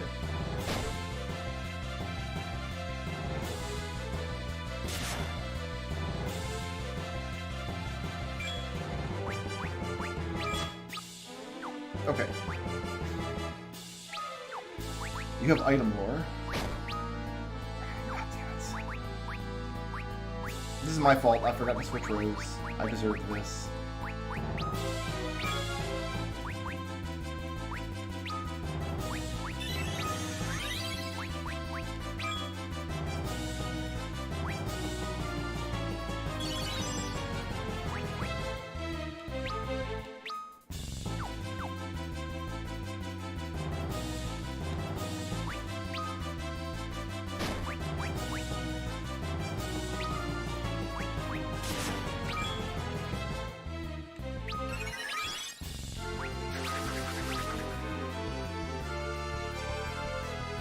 Pulling should be helpful here.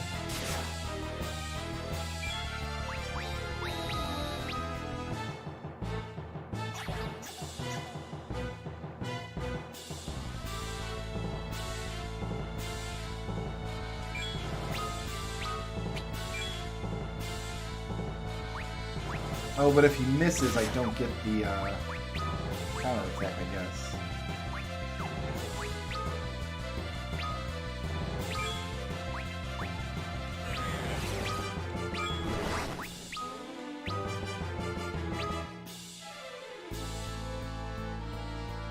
Oh, this is a counter to magic, I guess. This terrible gas. Nobody's silenced this time. Oh, everybody's silenced. Never mind.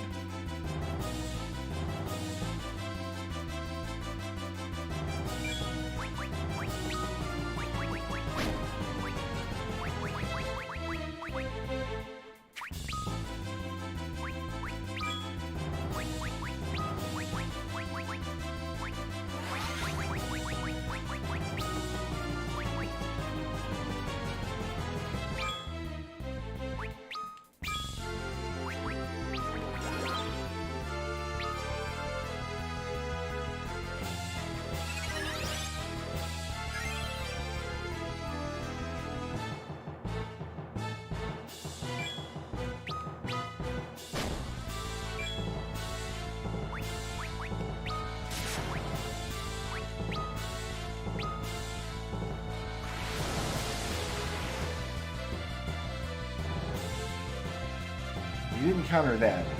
Just don't hit him with magic. Just 284 damage at a time. Oh, Cecil didn't need cure there. Oh well.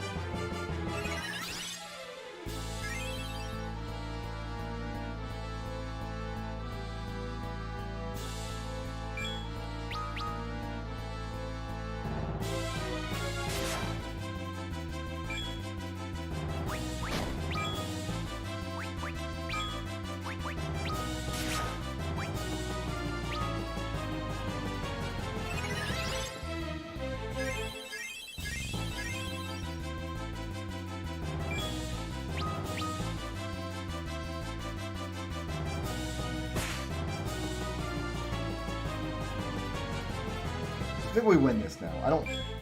I didn't realize that gas attack was a counter to magic yesterday when we fought him. Since it is, I don't think we're in a lot of danger anymore.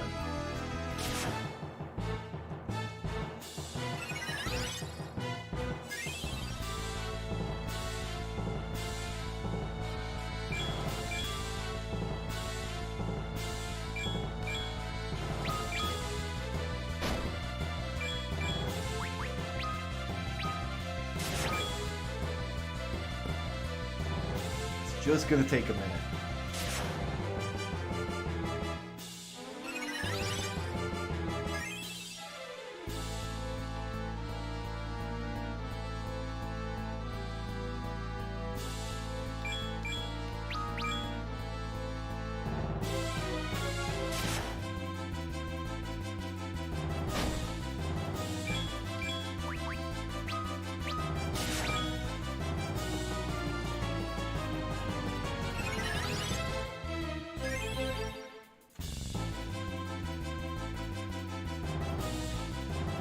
I guess we'll replace Cecil's item command with safe travel then, because reach and draw attacks is just too good. And counter.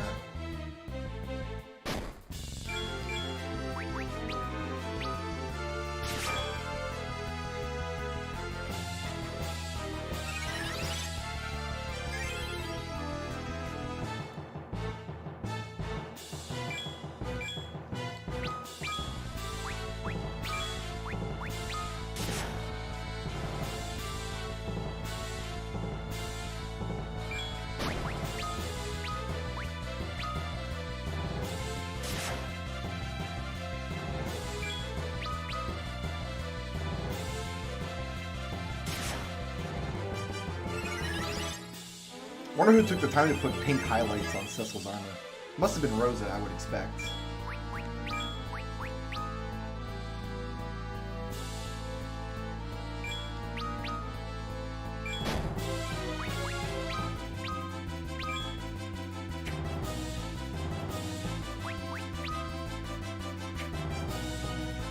Alright, 2 misses in a row, Cecil. What's the hat here, buddy?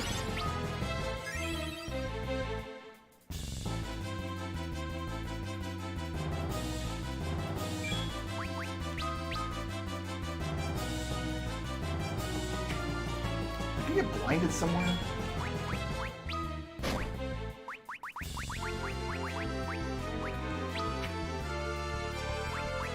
Yeah, he's blind for some reason. I guess this guy's attacks cause blindness.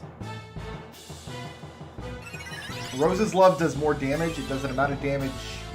I'm not sure what the exact operation is, but it's based on how many times you've successfully covered an ally.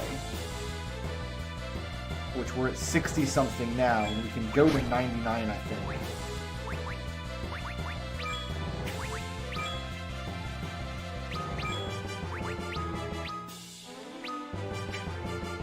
Blind again. Tella has Asuna that he can cast once. No, he can't. He's silenced. I can fix his silence.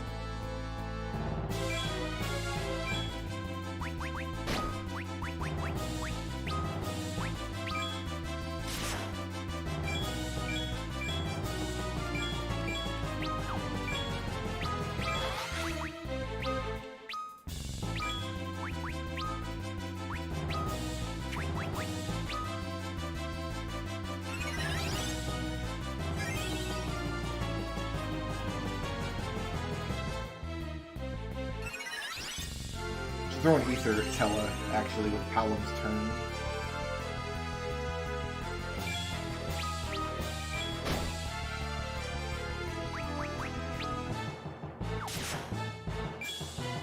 We'll do that if we have to cure blindness again. We don't. He's dead.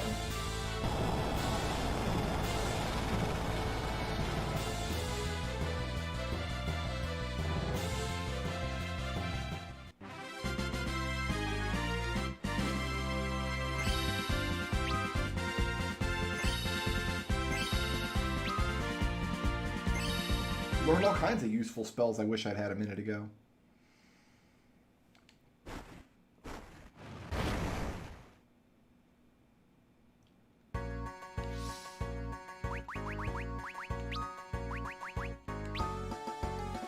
Alright, we're gonna replace this with safe travel. He's not gonna use items.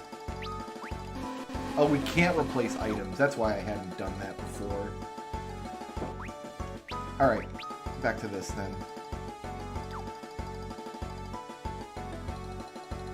Like, there has to have been a reason I hadn't done that before. And that's why.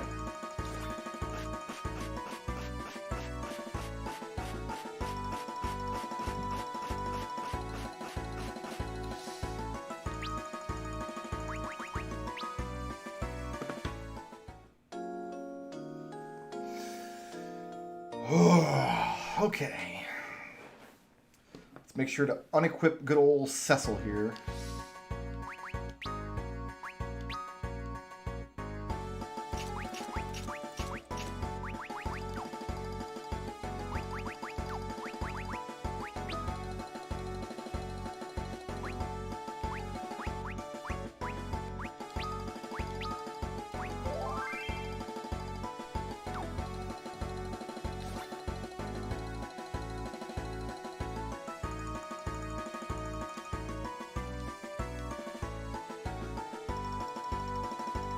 Going around on little stumpy legs here.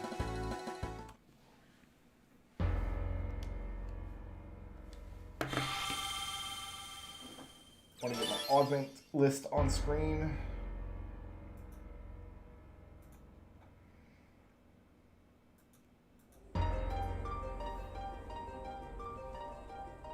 Long have I awaited this, the day that Oh, we can't skip cutscenes. A tragedy unfolds now, which pains me more than you can know. To end it, I will gift to you my light. Though in so doing, I condemn myself to sorrow greater still. But the hour is late, no other road remains.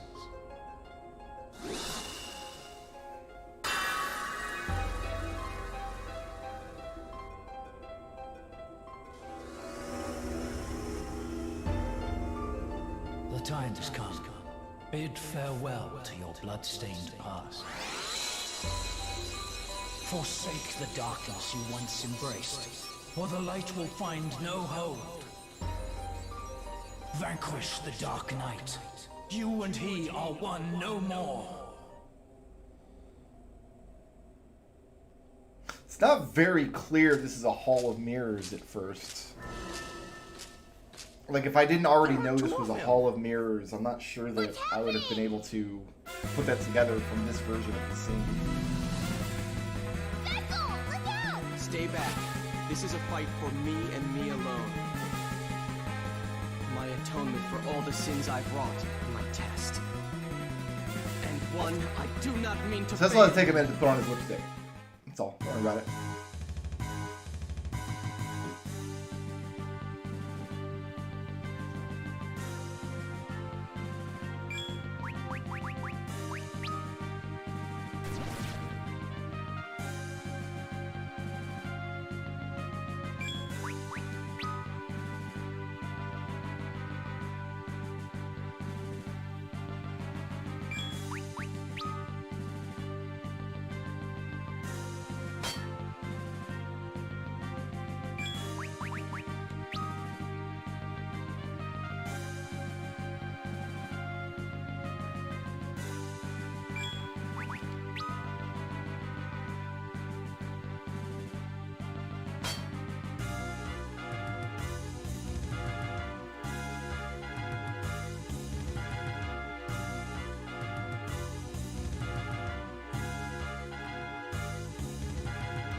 Cecil's cape is just like a big piece of cardboard that he ties around his neck that sticks straight out behind him.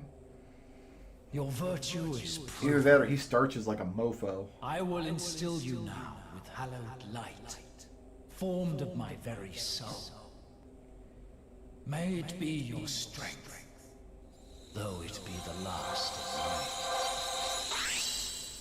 mine. My son, you must stop. Go away.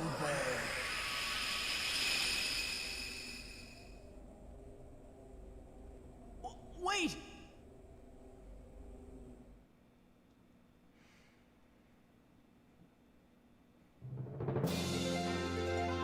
Cecil became a pleb. Cool. Now I can put on his onion sword.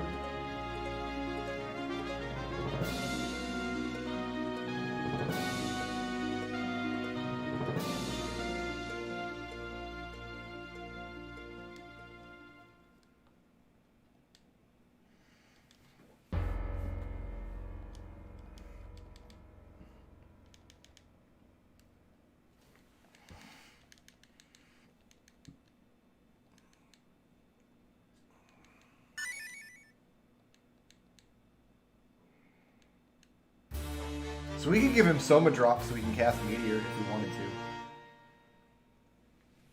to. I don't really want to, but it's a thing we could do.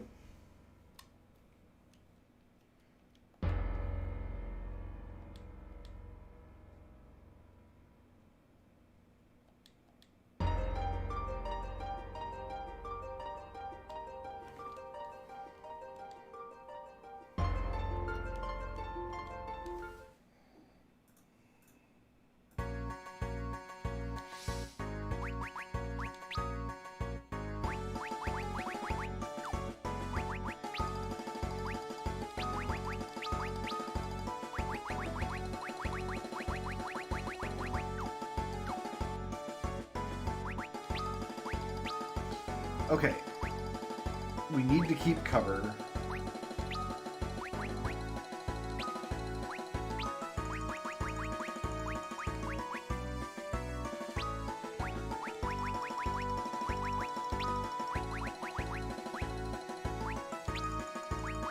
Draw attacks, and I guess safe travel. No, so we need to... I want to see if we can cover up to 99. Let's give him reach. And we'll just have him cover people the whole time.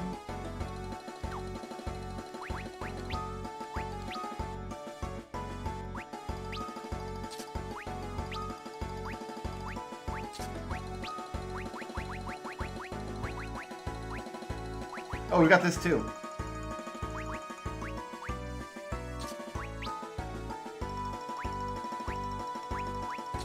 I forgot we had this.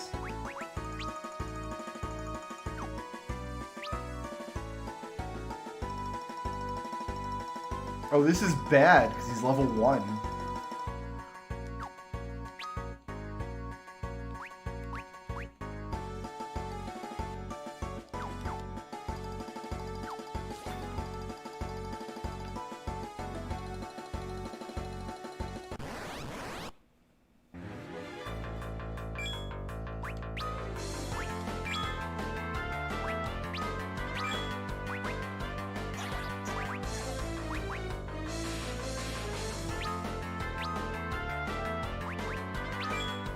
I wonder how long it's going to take before it gets good.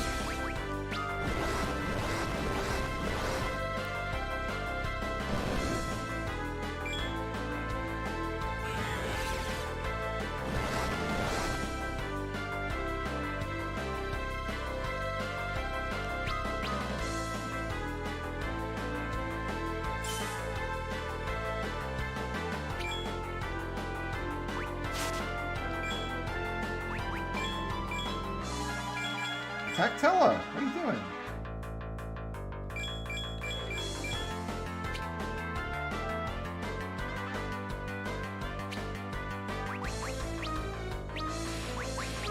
They don't want to attack Tella.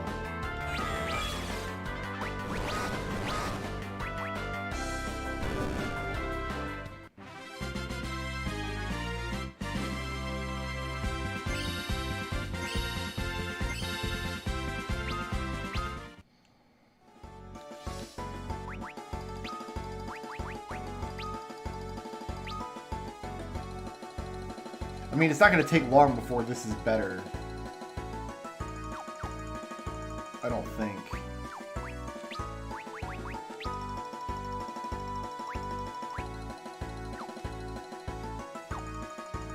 Oh, did I put on reach? I did. That's weird. That attack only did like 80 damage for him, though. We don't really need the maps on anymore.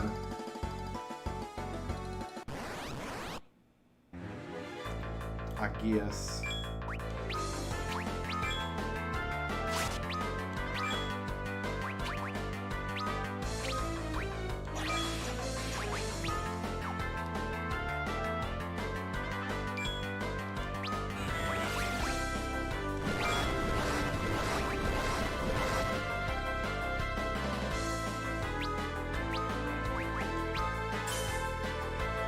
There we go, 751, that's what I like to see.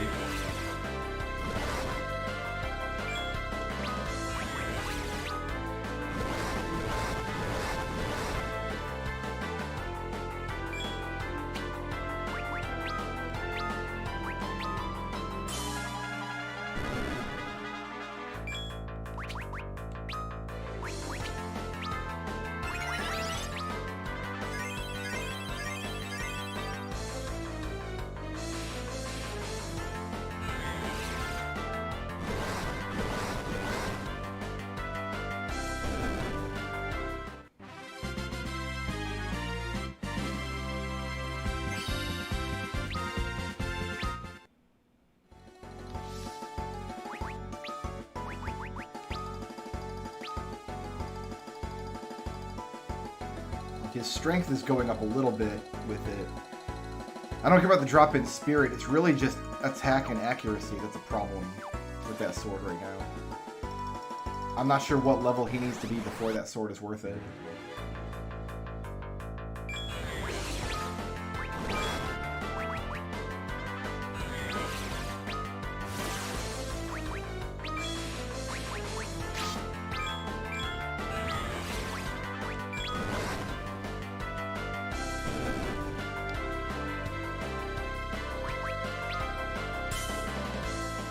When I should go back to safe travel.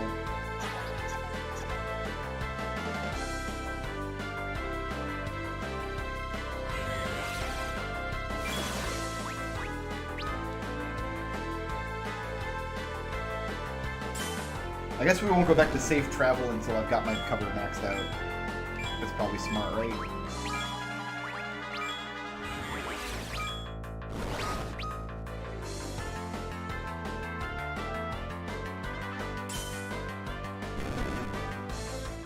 I guess the Dark Knight just can't equip the Adamant armor then.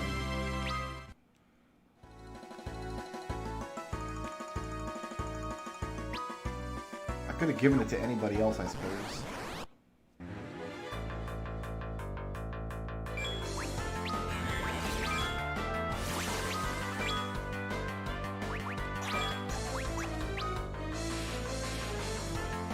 I don't think the spirits are going to ever attack, so I just have to wait for the skeleton, hopefully.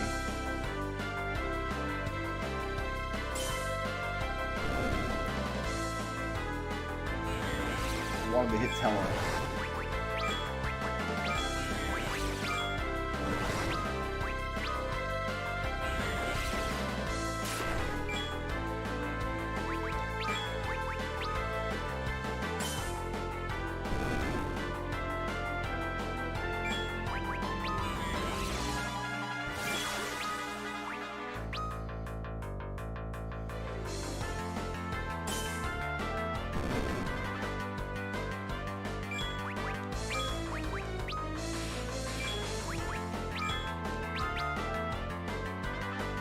Not sure I need that dramatic camera zoom every time I use this attack, though.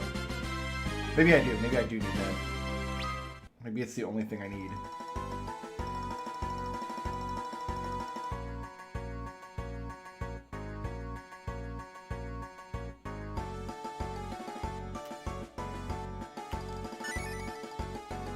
Okay. I don't think I need to bestow that to anybody else.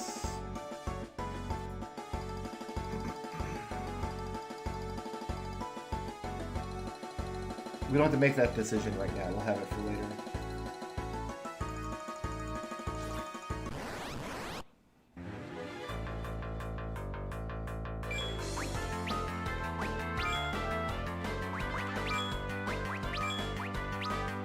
Come on, skeletons, attack Tella. You know you want to.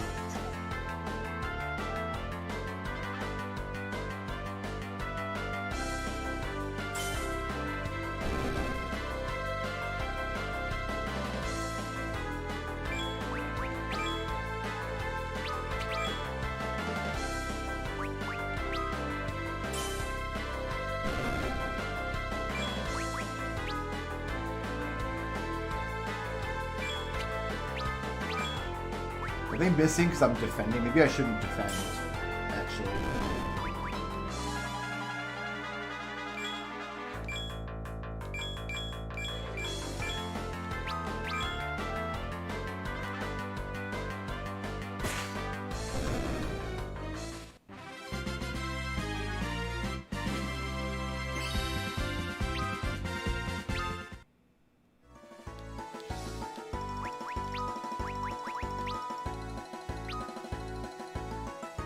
Attack 20.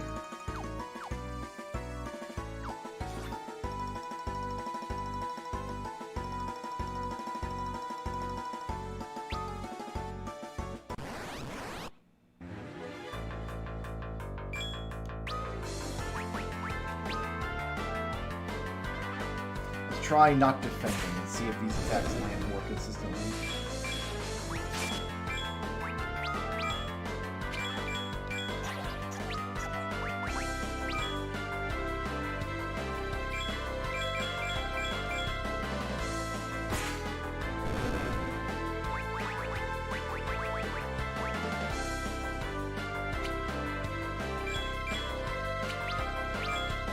Maybe the enemies on this mountain just absolutely suck.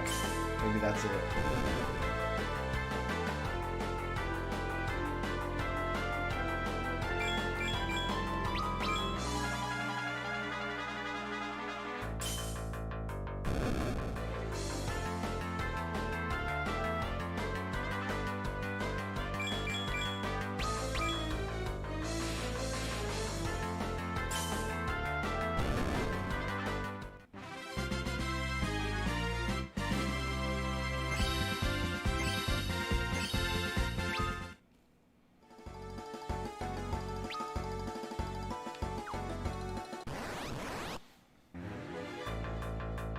Surprised. I'm gonna get attacked now. Miss. Miss.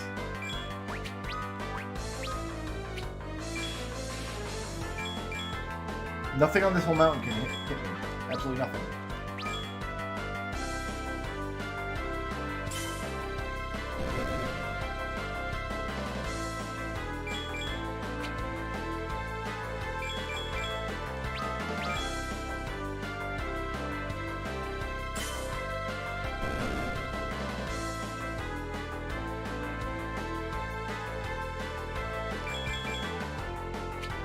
Miss.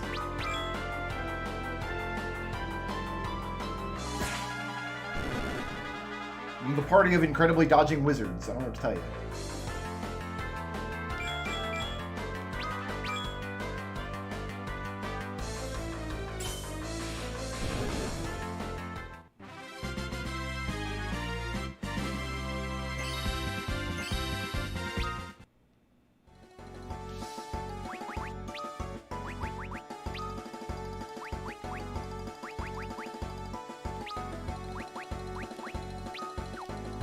I'm gonna put safe travel back on.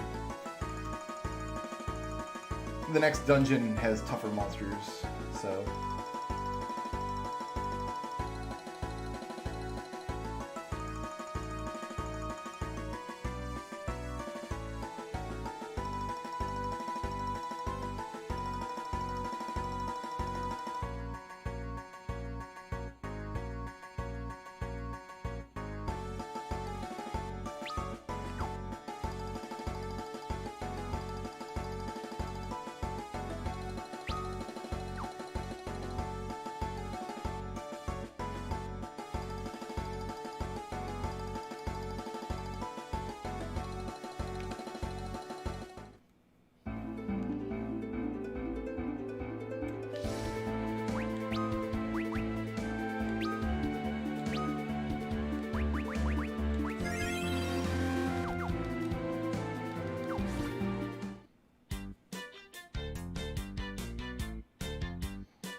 So I don't need to buy him armor, I just need to buy him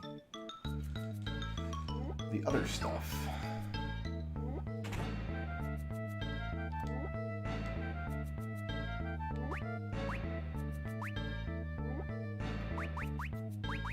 Tella has no equipment at all, does he?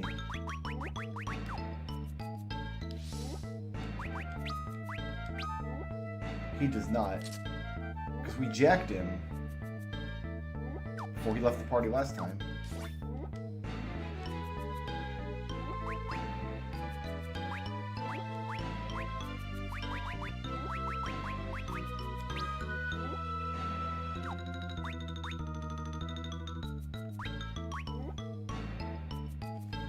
I'm actually not going to buy any of this. He's got adamant armor. He's fine.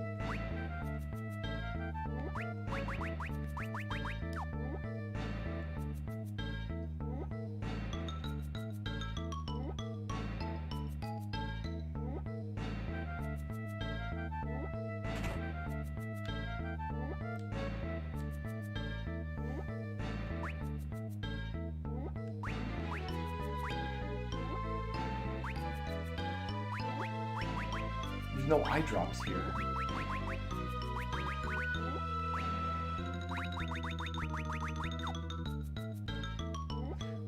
Weird.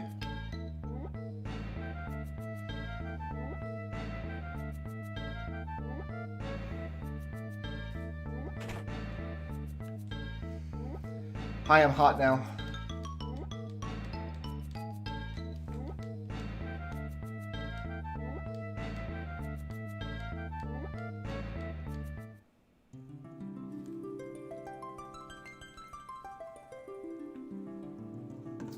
Blah blah blah, Dreamtime oaths resworn.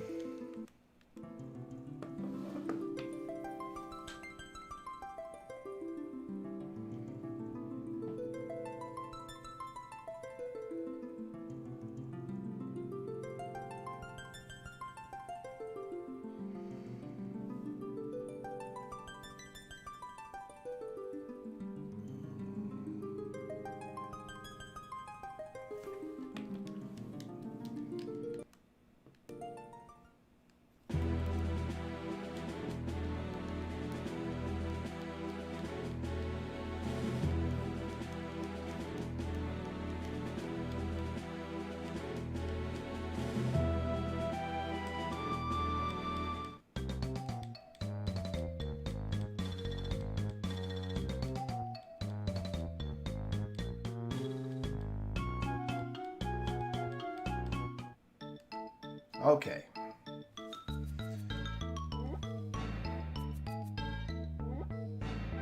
I really want to get a hold of some Gizzle greens.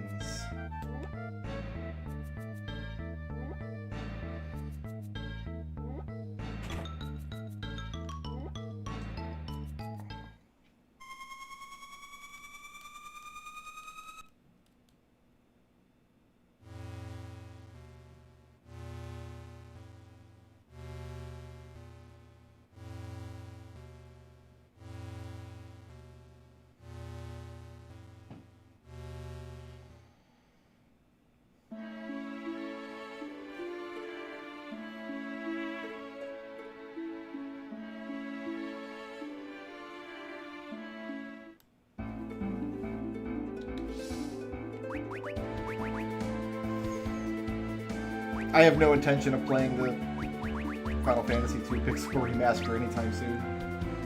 I have no desire to play it. I despise that game.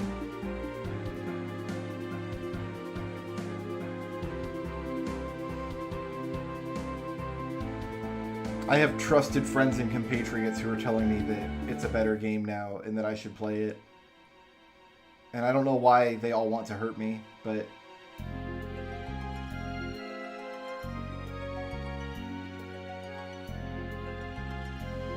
I'm just not convinced you can make Final Fantasy II a good game with just surface level touches like they've been doing for the past 20 years. Starting in like Final Fantasy Origins. You need to go all the way to the foundation of that game to make improvements.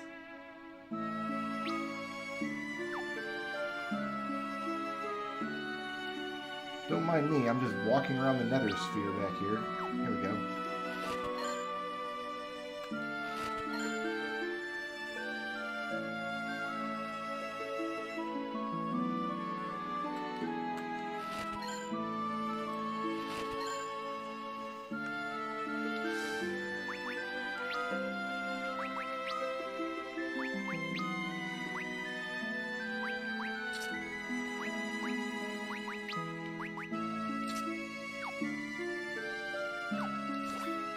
Oh, you know what? No, I don't want Palin to have that.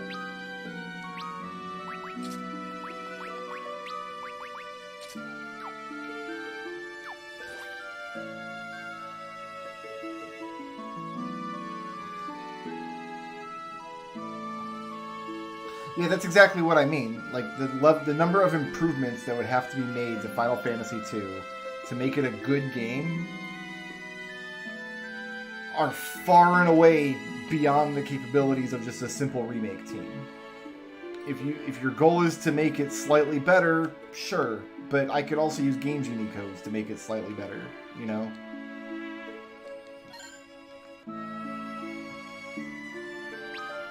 There's stuff hidden down here, maybe.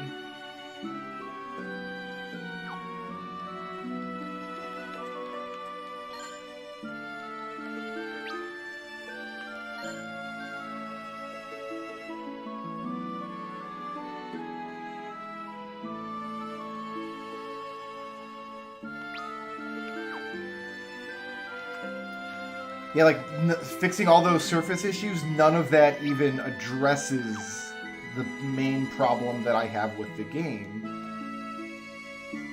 which is just terrible feedback.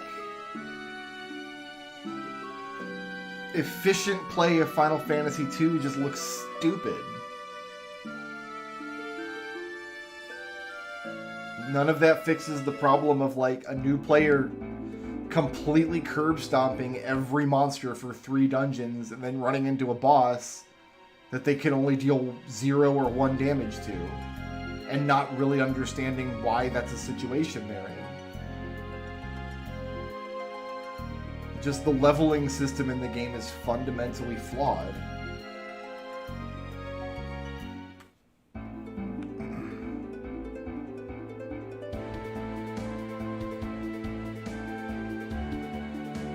I don't believe it's true, that urban legend about how they made Ultima bad on purpose because it would be funny. I don't actually believe that story is true, but it might as well be. The fact that so many people believe that story about this game, like, tells you something about the game's design, that people could actually believe that that's true.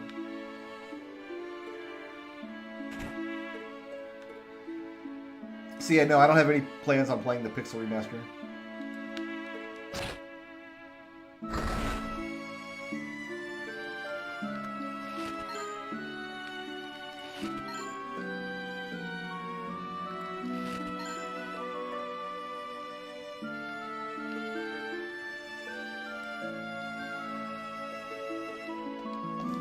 It's young!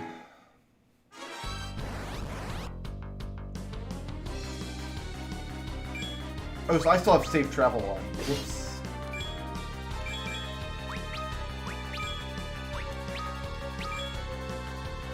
I'm bad.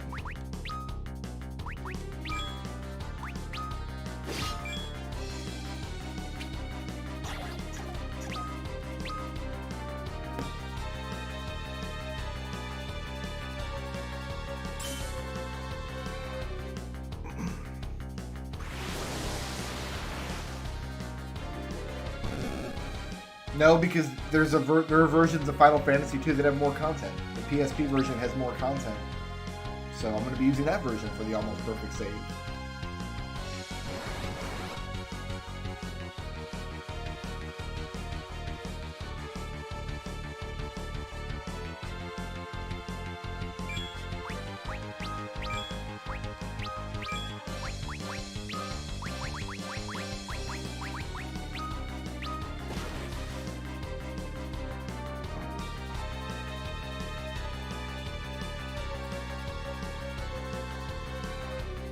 Like, I've never once complained about losing stats in Final Fantasy II. That is not why I don't like the game.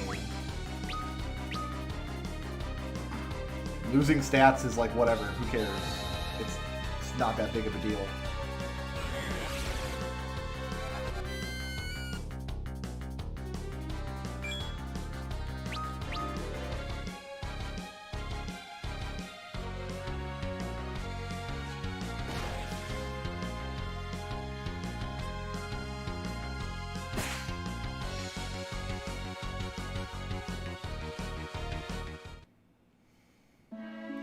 Yiggity yang!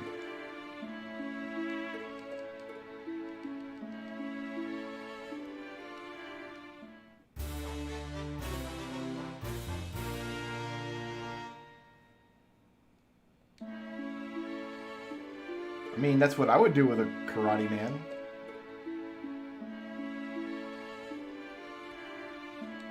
I've already listened to the soundtrack. Soundtrack's fine, but I don't play video games for their soundtracks.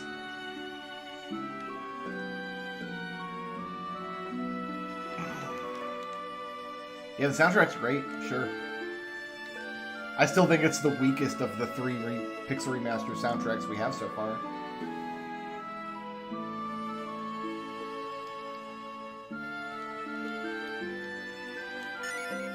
I always feel vindicated, like, when the remasters were brand new when they first came out. Like, I could go on Twitch every night and find a stream of somebody loading up Final Fantasy II and being like, you know, I actually like this game, and this is a good version of it, and I'm gonna enjoy playing it. And within 10 minutes, without exception, they were cursing some bad design thing in the game, like, I can't hit this turtle! It's stupid that I gotta cast my magic over and over and over. Like, within 10 minutes of, how come everybody hates this game? Well, that's why. These reasons that you're seeing right now. I can buy these? I'm not going to, but I can. No eye drops, huh? Oh, the game crashed. That's good. Yeah, I did that every night for like a week or so after the Pixel Remasters came out. It was so easy to go on Twitch and find somebody who was either playing the game for the first time or playing it because they said that they liked it, and then within 10 minutes, they're upset about something.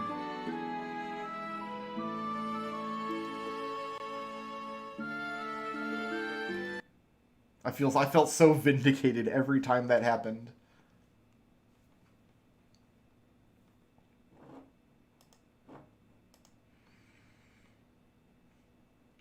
Yeah, this game is prone to crashing. I'm not sure why.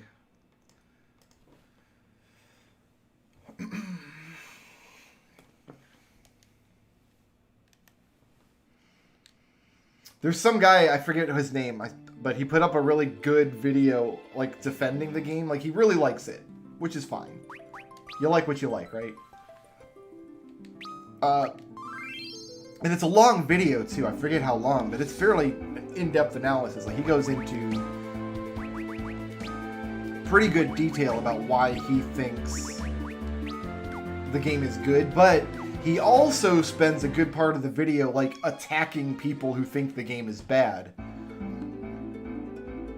His main point being something like, I gotta find this guy's video. I can't sit here and slag this guy's video off and then not at least shout him out. You know, I would feel bad. Let's see if I can find it.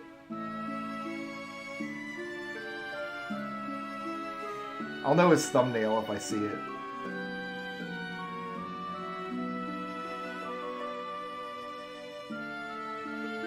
Yeah, here it is. It's a 45-minute video.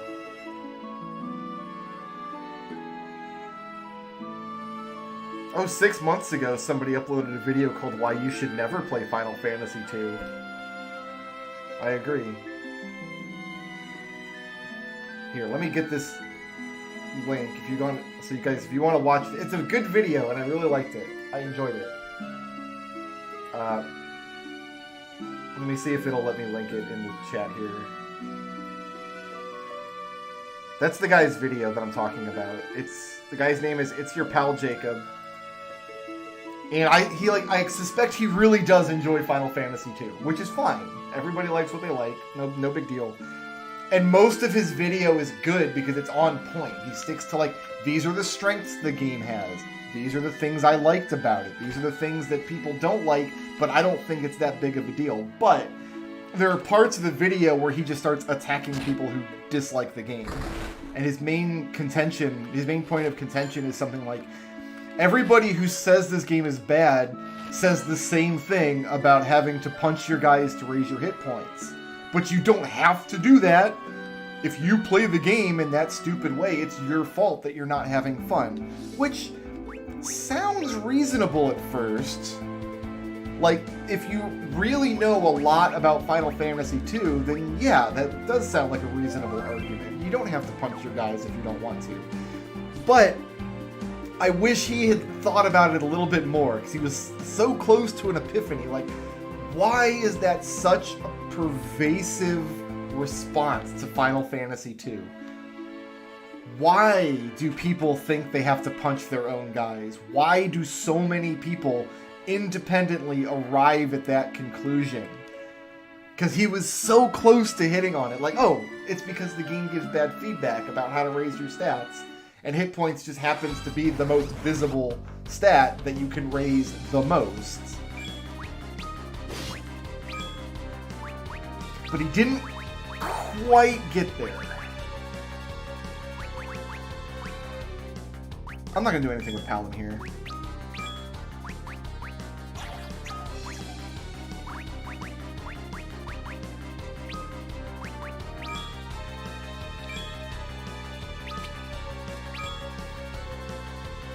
See, I do recommend watching that guy's video, especially if you like Final Fantasy II. You might feel a little vindicated yourself that there's a YouTuber out there that enjoyed it.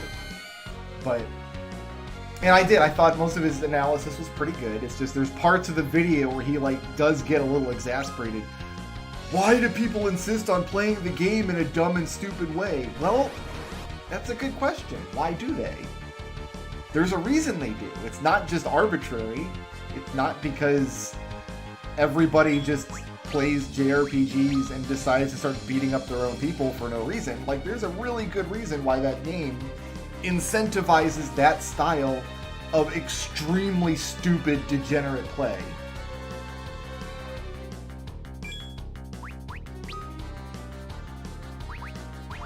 Yeah, exactly, Jikuryu. Exactly. That's...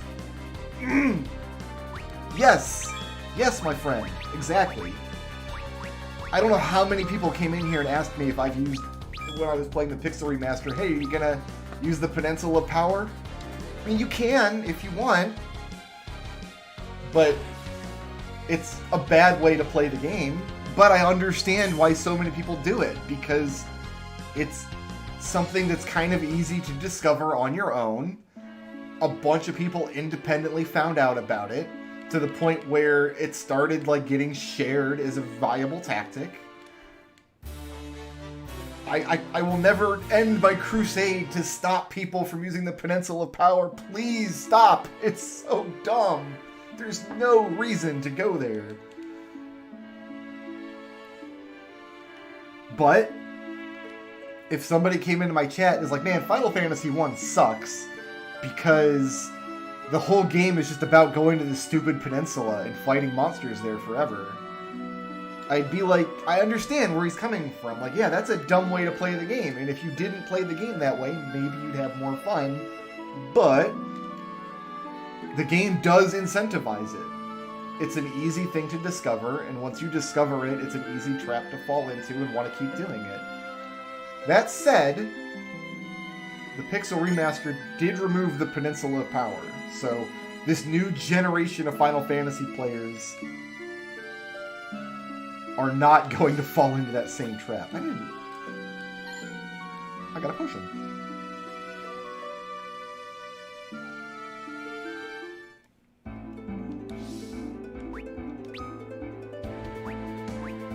I'm gonna keep this scratch save until I get the twins augments off of them to make sure that I am gonna get everything I need from them.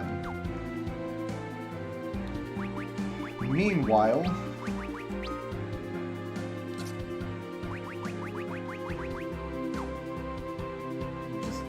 that. Okay. Mr. Yang. Oh, I didn't give Yang a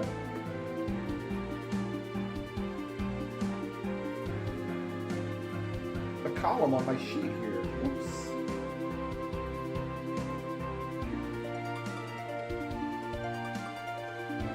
Alright, Yang, what you got for me, my brother? Focus, brace, kick.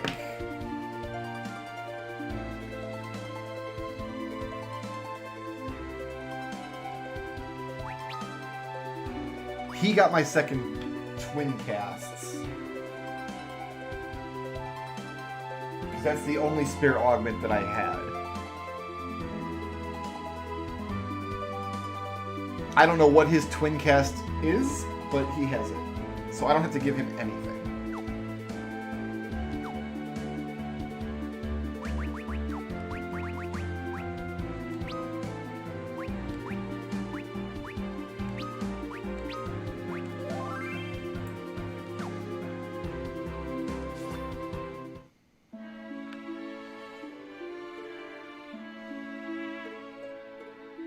I've often thought whether I should make a rebuttal video about Final Fantasy II. I guess I won't. Like, it's not worth it, but because it's so easy to just dismantle that argument. Just don't punch your own guys if you don't want to. You don't have to play the game that way. Yes, but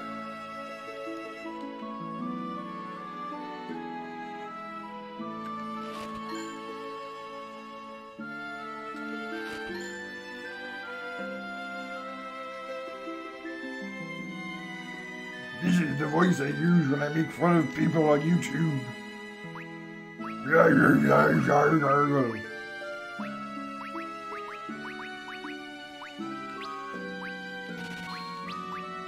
Let's get 2 of each of these.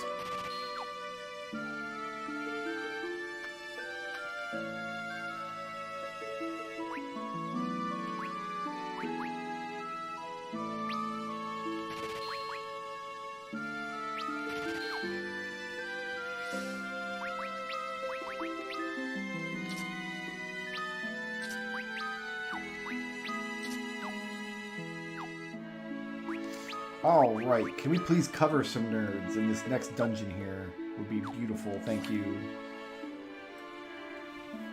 Also, I should get my Twitch chat back on stream. Okay. I really can't buy any Gissel Greens here. Or eye drops. It's so weird, I can buy these weird fangs. Oh, you buy these because of Sid's upgrade ability. That's right. Yeah, I understand that now. Oh, eye drops. Here we go.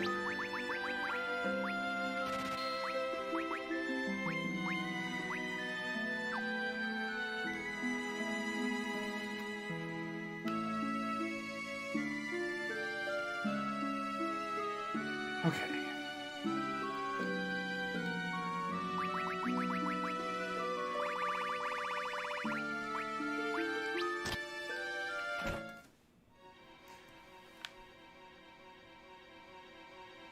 So I think all the augments from here on we can just save for the final party.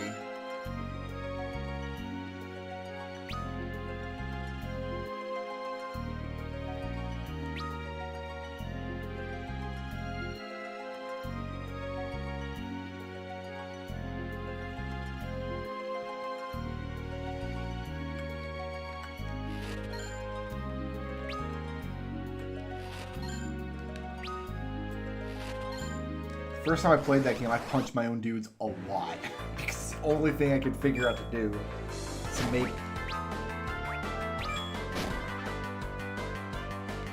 Oh, I don't need... Oh, I need to take off draw attacks.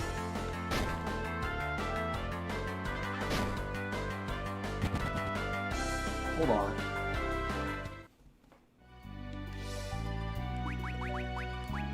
I'm never going to cover anybody if I don't...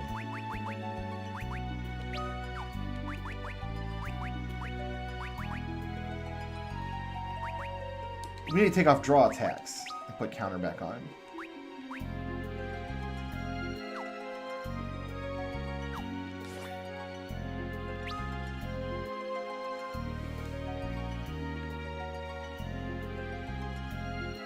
Yeah, the first time I played Final Fantasy II, I played the Famicom version. I played somebody's ROM hack translation of it, which was okay. It's a decent translation for what it is, I guess. Covertella. Cry.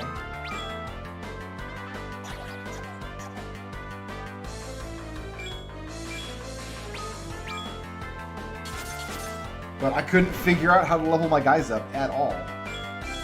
Except, oh, when you take damage, your hit points go up. So I guess that's what I'll do.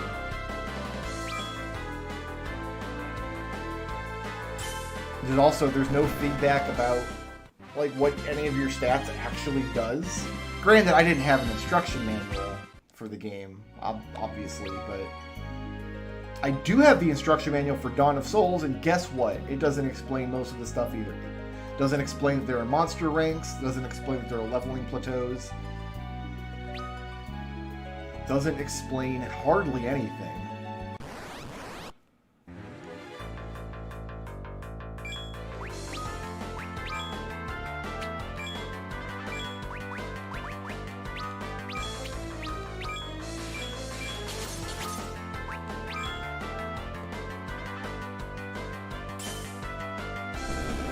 Augments are kind of fiddly, but I have a cheat sheet. So I know which augments to give which people, basically. This is also our second playthrough of this game. It's our second run. The first run, there are certain augments that you literally cannot get. Because you don't have enough augments to give to Edward. But the basic idea is, if you give somebody 2 augments, when they leave the party for the final time, they will give you 3 augments in exchange.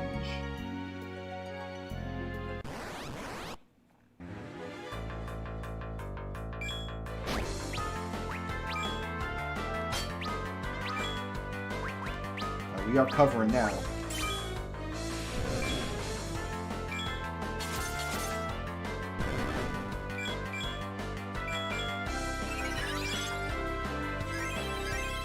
I mean, they make you a lot more powerful.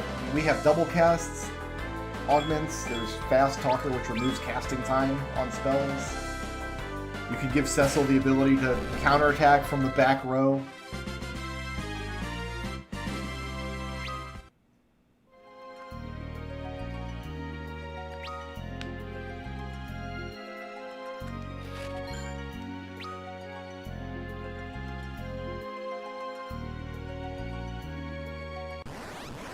Don't know where the... Oh, it's up by the treasure box, isn't it?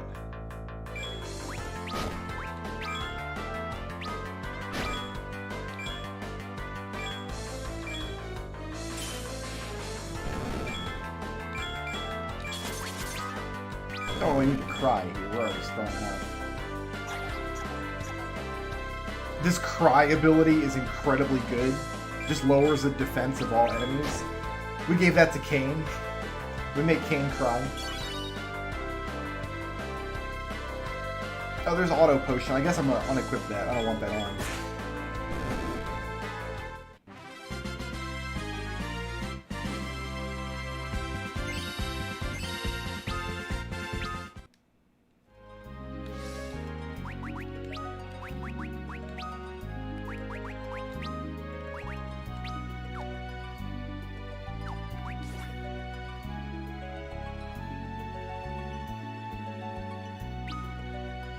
Maybe he's not up here.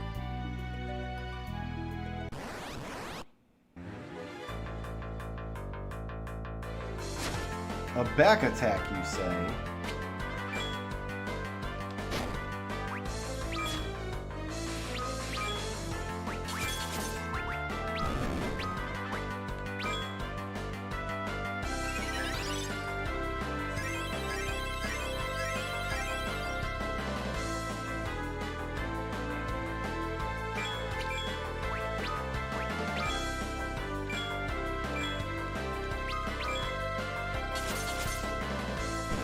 So every time we successfully cover with Cecil, this Rose's Love command will get a little stronger. It's already pretty strong.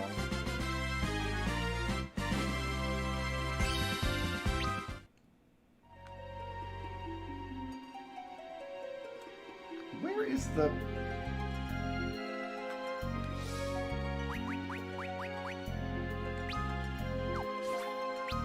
passageway here? It's gotta be along this right wall. Alright, we're gonna go scrub the right wall.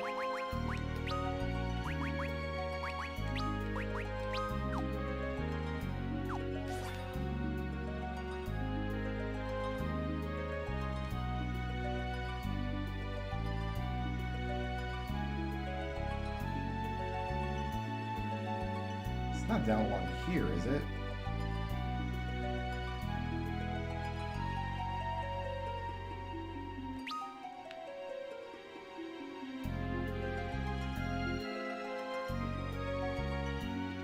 Oh, it's up top here. No, it's not. This goes back to where we came. I thought it was up by that treasure box. You'd think I would have this map memorized, but it's just different enough in the 3D version.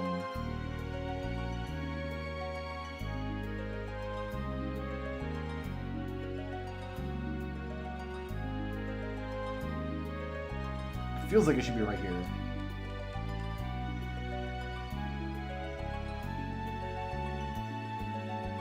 Then it's got to wrap down around this way.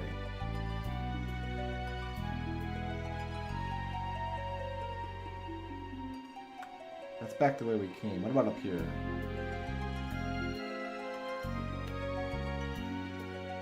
This dungeon's impossible, guys.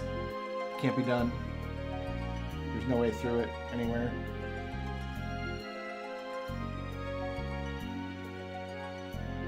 Is that it? I don't remember ever having to go up and around that. Anyway. We got there in the end.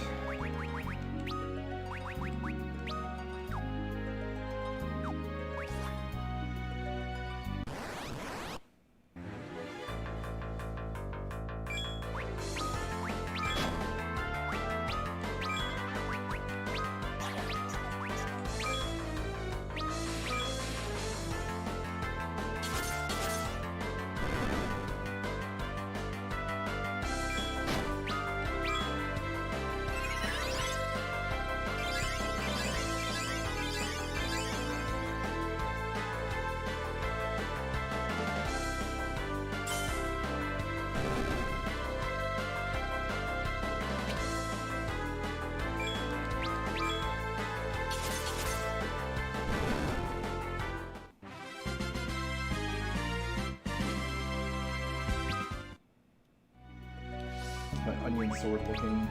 There's gonna be a break point where the onion sword is better than this sword. Not yet, though. It's increasing my strength. That's not good enough.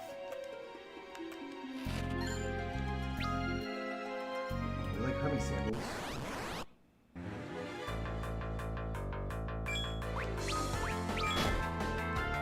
Why keep attacking Palom? Palom's the only one they like to attack.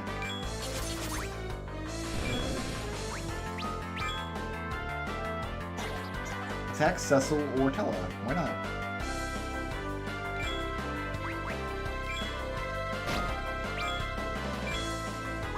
I'm gonna start covering Palom, I guess.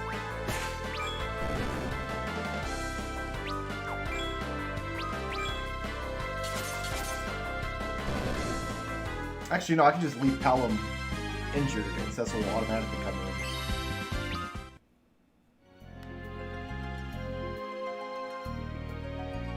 I knew there was a passage in there. Look at this. I knew it. Oh, but I guess there's not one on this side. Alright, I didn't know anything. I don't know nothing about nothing.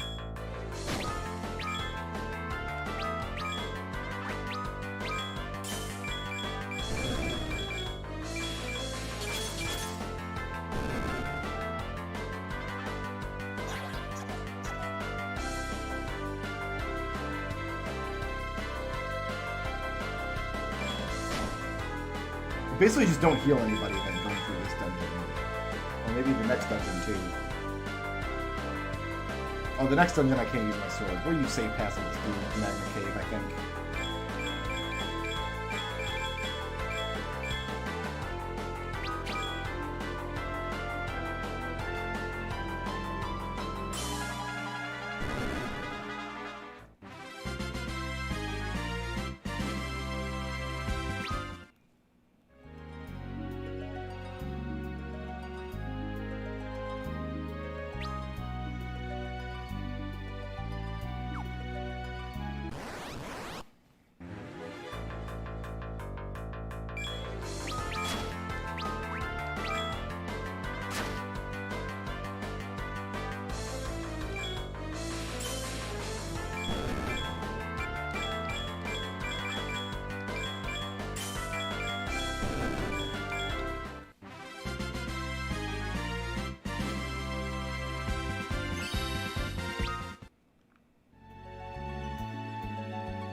surprise?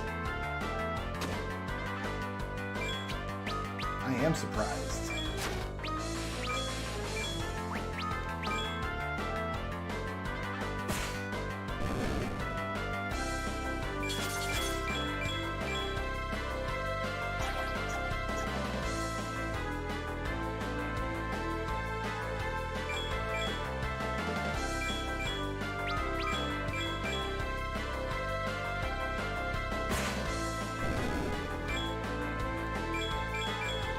We're just gonna have to get in the habit of not healing anybody and just letting auto cover take all the hits.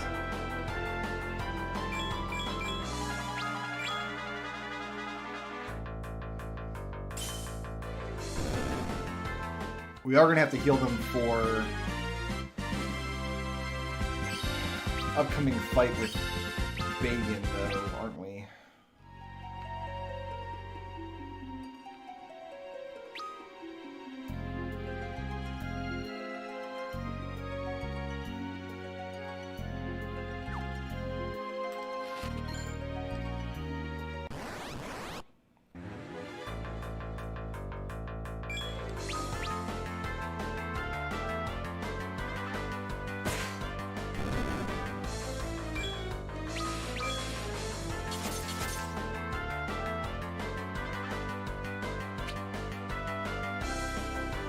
Yeah, this is how we're gonna raise our cut. We just got 2 right there.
I'd rather have the 5 points of attack instead of curse status.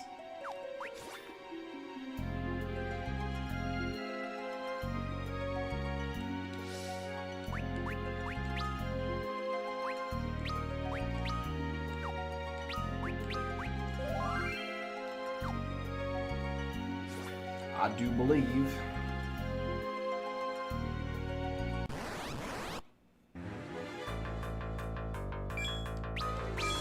These guys are spellcasters, aren't they? They're gonna do, like, mini spells and whatnot.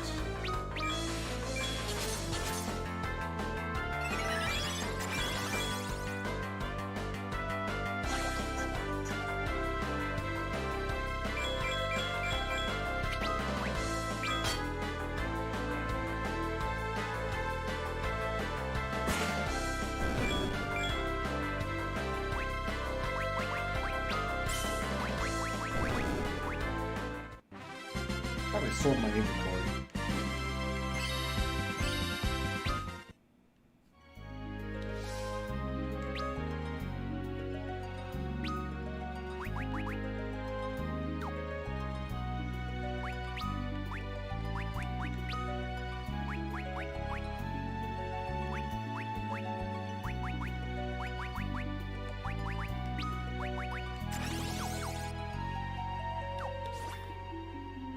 I wonder why they decided not to put any mini dungeons in this game. That's a convention that they retired after Final Fantasy III. I guess I don't want them in this game. Like, I wouldn't be happy to have them, but...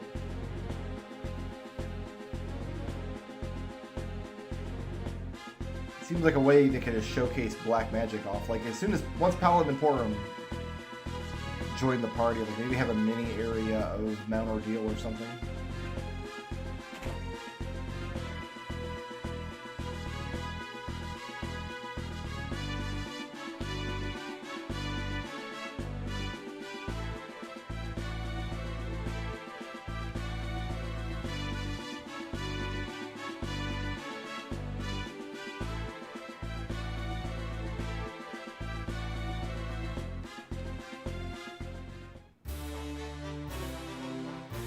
think this will be a safe fight to go into without healing, but then I've got to unequip the twins, and the next fight we definitely need to heal for.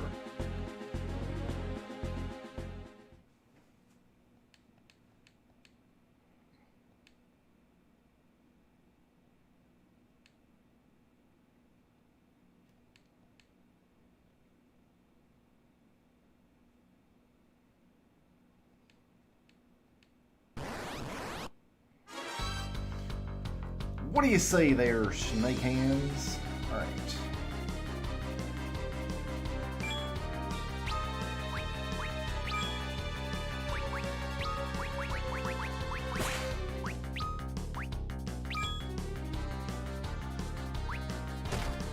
I could probably safely tsunami here. Oh, he's dead. That's fine. No, it's not. Let's bring it back.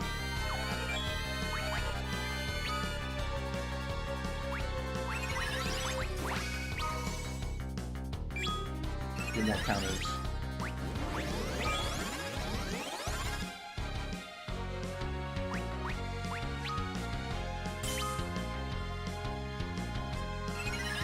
Where did Yang get reversed from? Bacon must have cast it on him.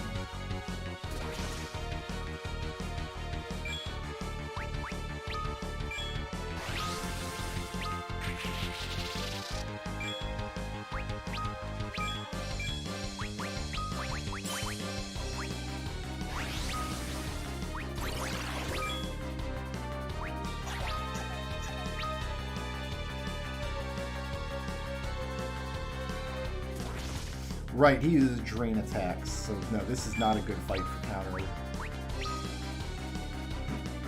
Well, whatever. I don't care if Teller doesn't get experience.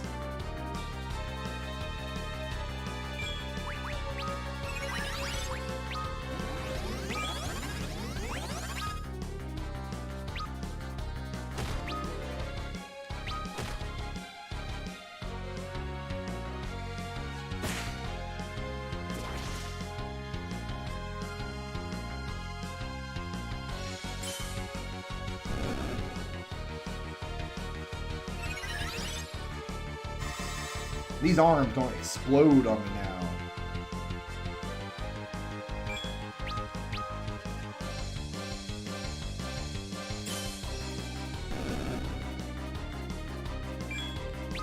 As Yang takes this one out with 3 focuses. Oh yeah, that'll do it.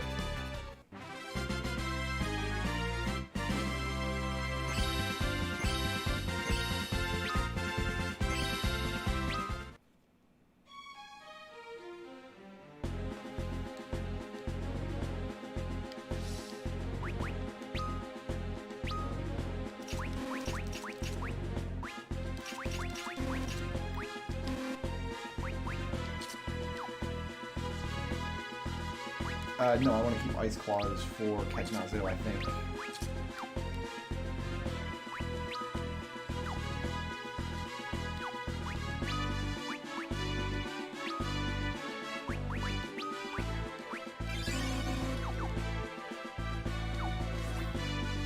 Alright, so if I get all 3 twin augments, actually 4, they're going to give me 2 twin casts. No, 5. Bluff Cry, twin cast, and dual casts.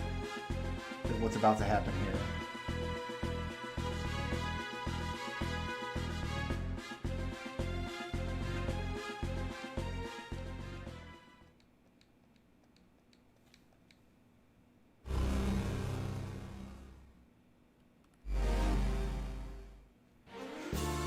Turtle Man!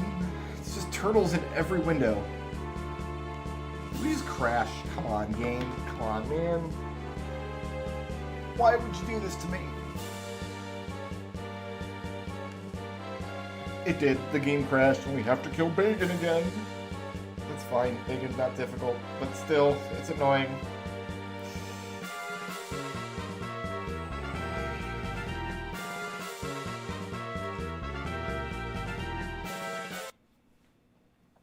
The joys of PC gaming, right?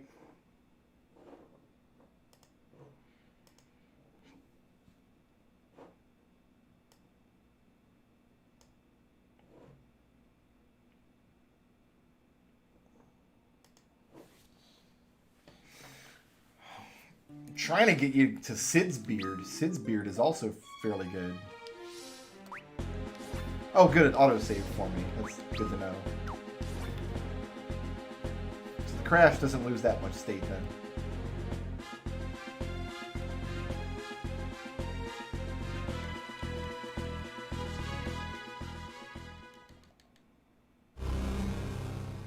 Don't make me make you spin, turtle. I'll do it.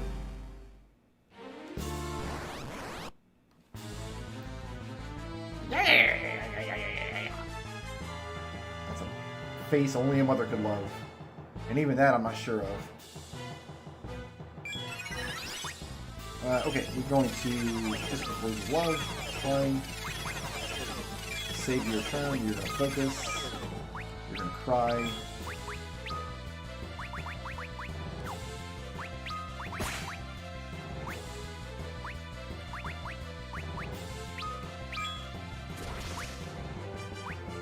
Alum sits on his turn until we need to break the water barrier. Oh, everybody's so slow.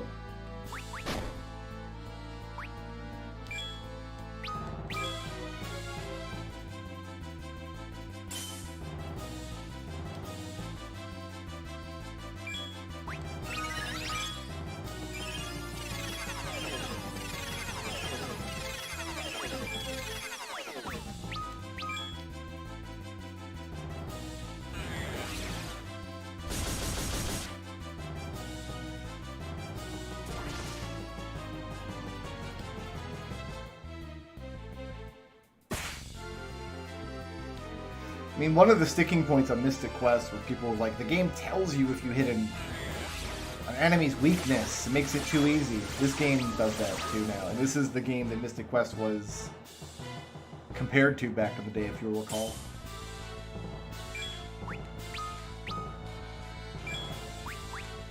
Finally, Tella's turn.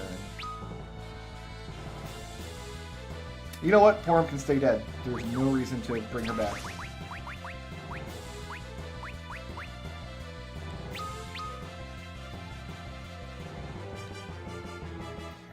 Oh, and Callum's asleep. Do we have an... Yes, I can hit him with this.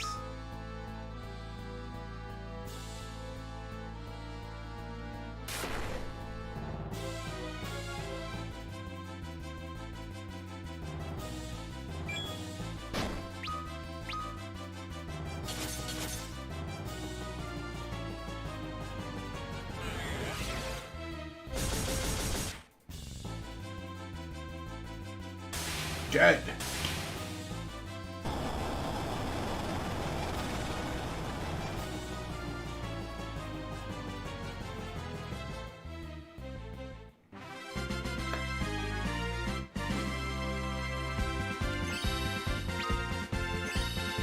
Callum learned magic he could never ever use. Cecil learned magic he will never ever use. Sid done rolled up.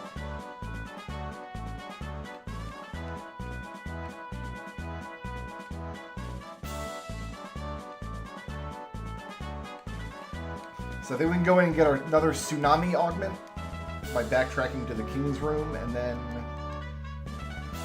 I think we talk to the elder of Mysidia to get the twins augments.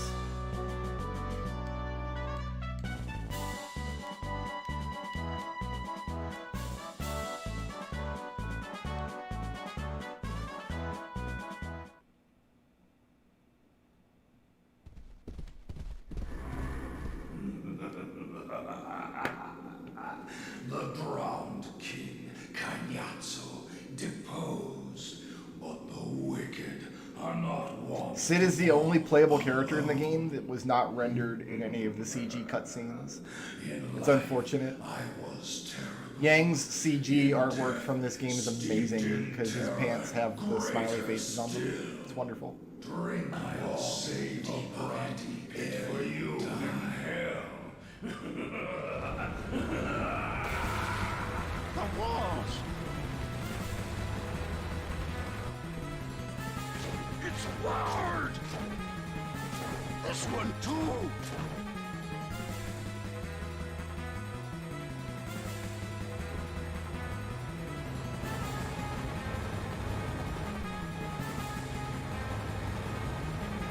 I think Tella just wanted an excuse to touch Yang's impossibly hard frame.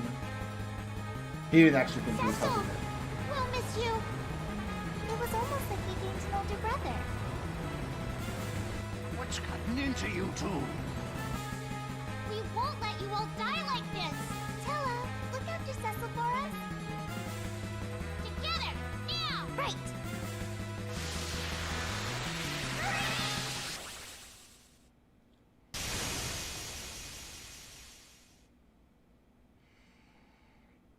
Pelham. Porum.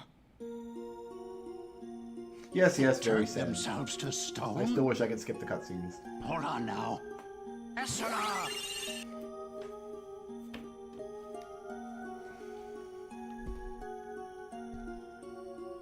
Fools. If any of us had to die, it ought to have been me. They were only children. I'll fire up the Enterprise! We'll venge them both! You will answer for this, Golbez. Technically, Tella could have done the deed. He could have just held his arms out like this and stopped both walls. And the hallway would be much skinnier in the middle, but nobody else would have had to be squished.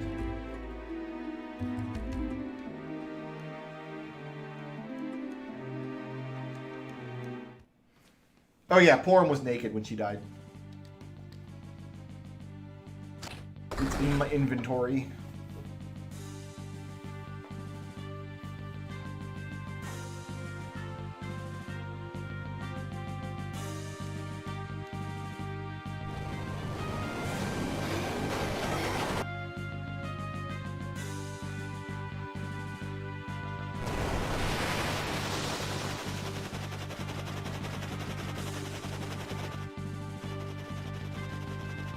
Looks like there's already a drill on the front of this ship. Why does he have to attach a drill to the Falcon? The Enterprise already has one.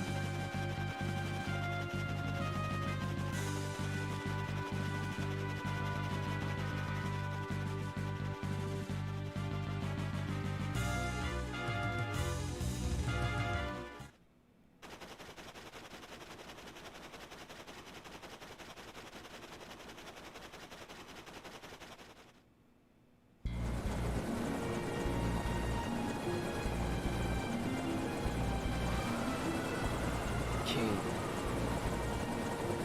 So, you did survive. This Impressive. freaking guy. Jay! What in the world's gotten into you? Where's Rosa? She's safe, I trust.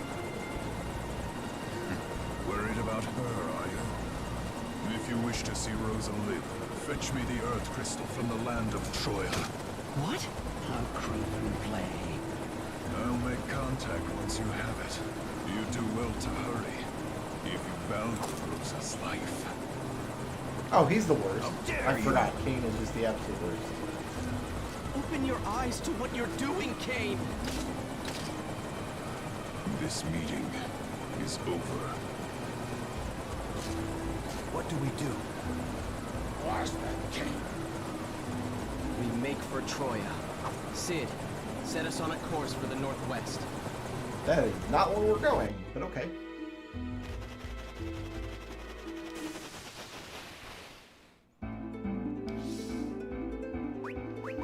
Let's make a note of Sid's abilities here. Oh, he's got Tella's skills. So analyze and upgrade. Oh, just his attacks. We don't need to put those in. Recall and last stand.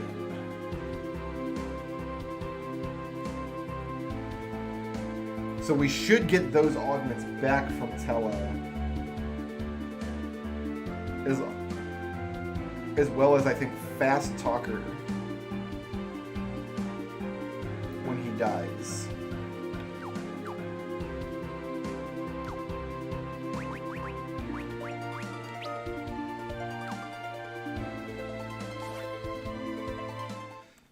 Kane is brainwashed magically by Golbez.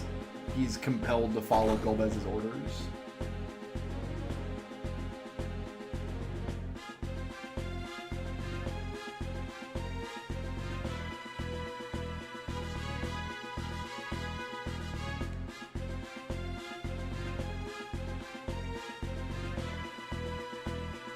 It's not in the throne room, it's down in the waterway, isn't it?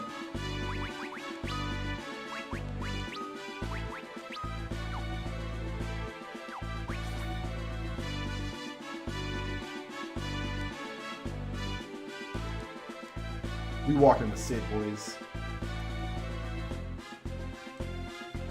Oh yeah, we sitting now. There is a, they kind of touch on the idea that the mind control magic only works if there's already like negative feelings to latch onto. And they explain that the reason Cain was able to be controlled but not Cecil is because Cain is jealous of Cecil. And then later on in this version of the game, they introduce the idea that Golbez is also under control, spoilers, we find out, by the real Big Bad, and it's because, again, Golbez was jealous of the attention that his baby brother got as a child, or something. But the idea is that not every character is able to be mind controlled, only certain characters can, because they're already tainted by darkness, or whatever. Somewhere in the waterway we should get our tsunami augment.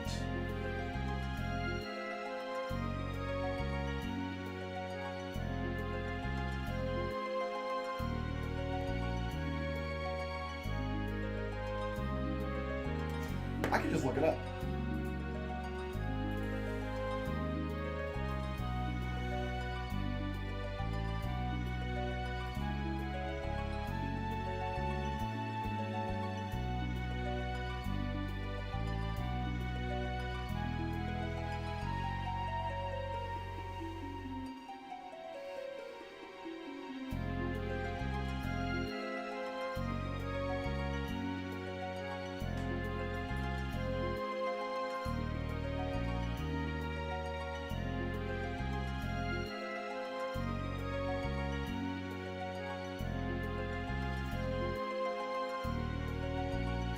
Just says ancient waterway found after defeating Kegnazo, so it's down here somewhere.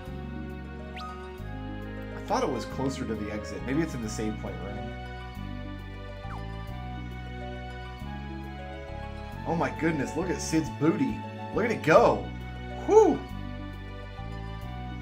Your boy's got some junk in the trunk. Look at that. You got that booty shake. I love it.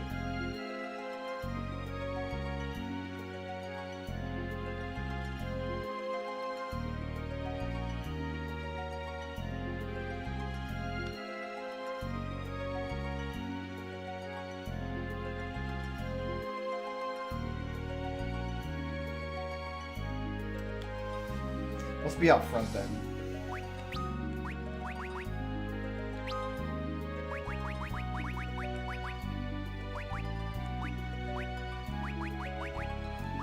Can't teleport out of here?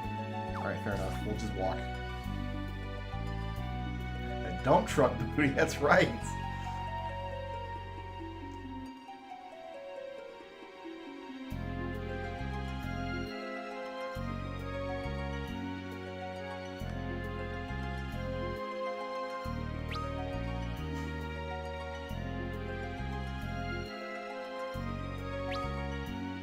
He's got a considerable rear shelf.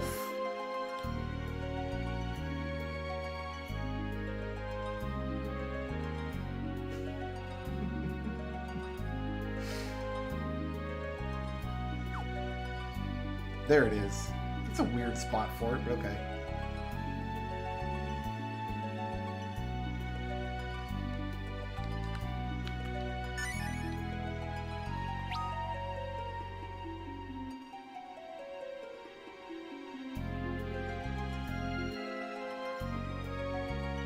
I want to research the bestiary before we get to the Tower of Zod. I want to see if it saved my bestiary from the first run. Because if not, the third run, we're going to have to pay very close attention to the bestiary. And the Tower of Zod is the first location with random encounters that we can't revisit.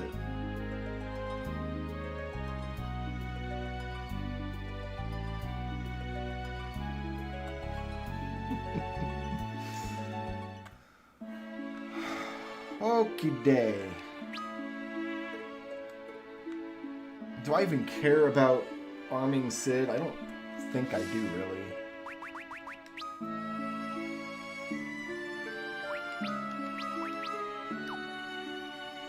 Except to do that.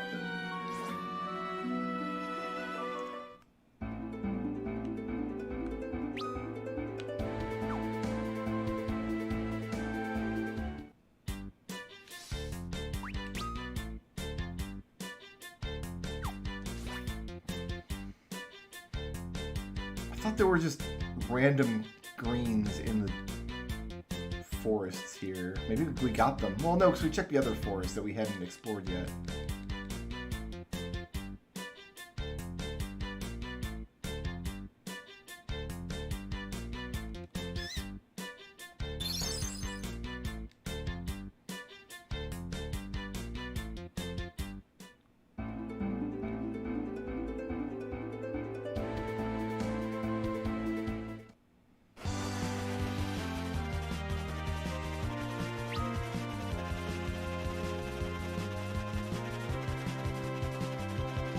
I'm gonna check item shops for useful greens.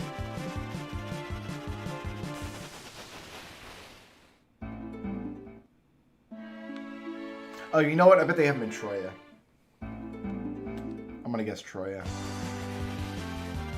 Alright, let's see if we can loot Eblan.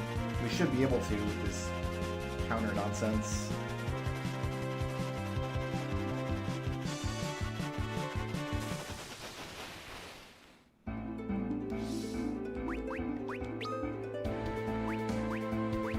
Oh, we need to fly to Mysidia. That's right. I want to make sure that we can get these augments a second time.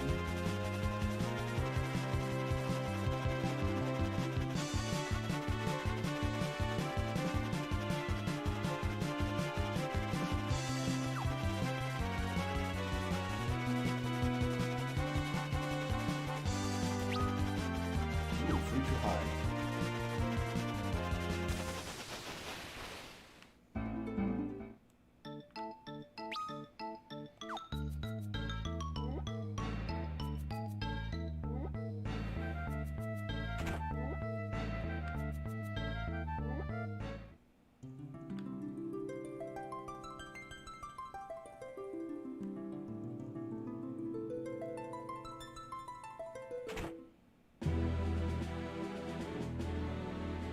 I were the twins augments, where would I be?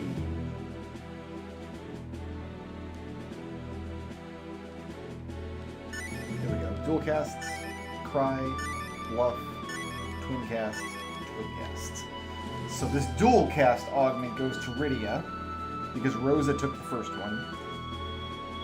And Twin cast we're going to give to, I guess, Rosa and Rydia. And then next run, the Twin cast will go to Kain and Edge. I wonder if Edge can dual cast his ninja spells.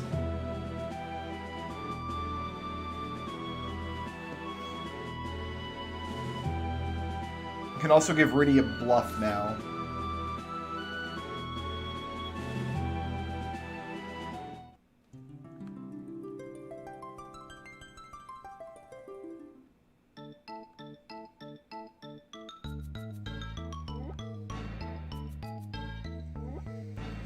So the final party, we have not given away Auto Potion, Last Stand, Item Lore, Whirlwind, Curse, Analyze, Tsunami, Inferno, Bluff, Kick, Salve, Bless, Hide, or Recall. And we should have an Auto Potion to give away to somebody. Doesn't really matter who.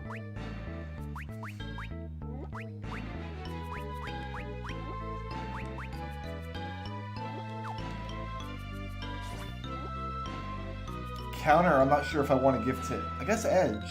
I guess we'll give it to Edge.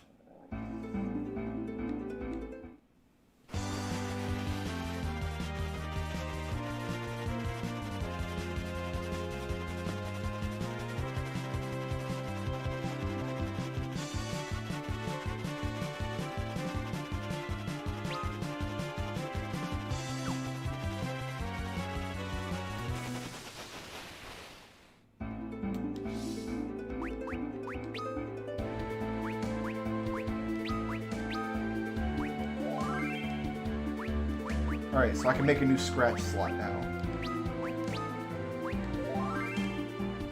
We've confirmed that we don't have to actually give characters more augments. So it's just Edward.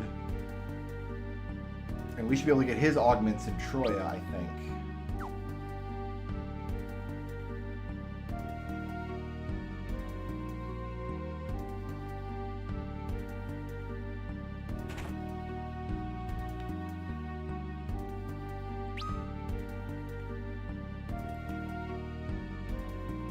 Both these come from upstairs, probably.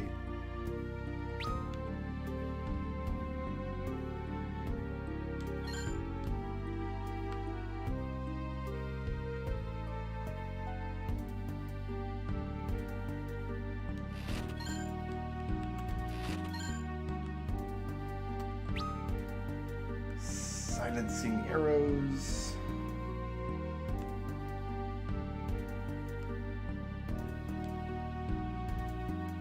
Maybe they don't. Oh, there we go.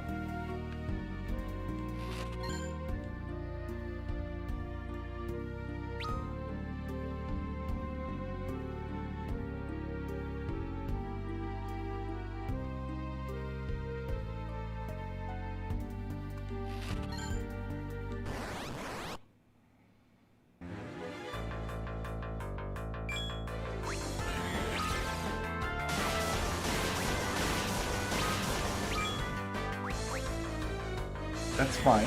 That's okay, actually. Oh, no, it's not. Well, you can't hurt Cecil, so...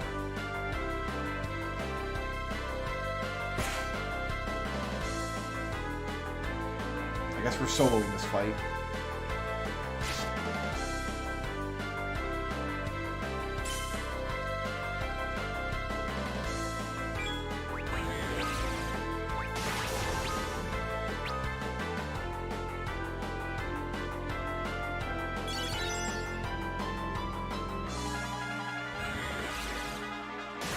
We should probably solo all these fights, actually.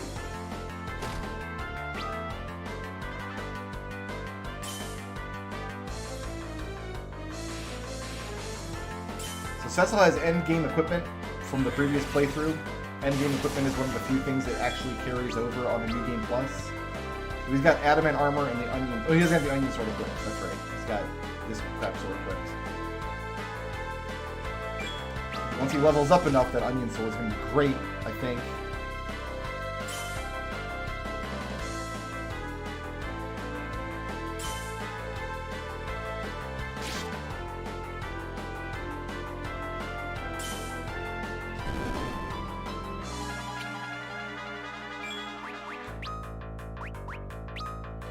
I mean, everything actually is fine. We're not in any danger here. The Cecil is so outrageously strong compared to the other characters. And the fact that he gets all this experience is also perfectly fine. He's the only character I care about leveling up. So...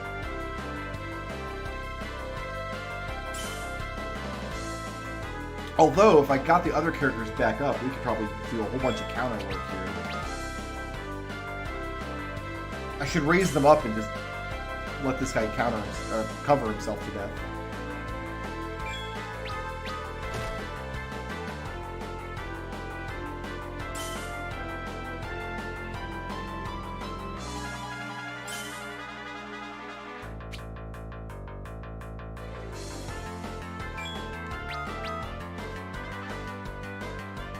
Make sure to put the two impossibly long carpets on the floor of the main room, but ensure that they are at a perpendicular angle to each other, but that they do not touch.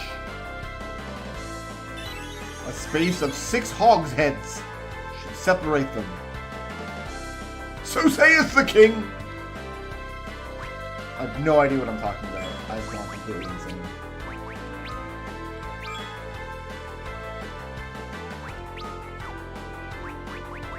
So Cecil will auto-cover anybody who's in yellow health.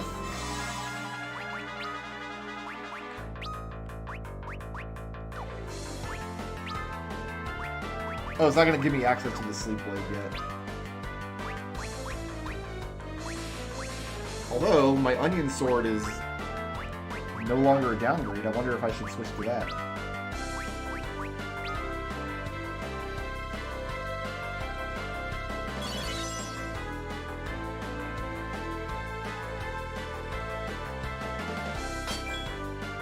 Yeah, there's that auto cover. So, okay. I actually want that auto cover to trigger as much as possible. Because the more that triggers, the stronger the Rose's Love augment gets.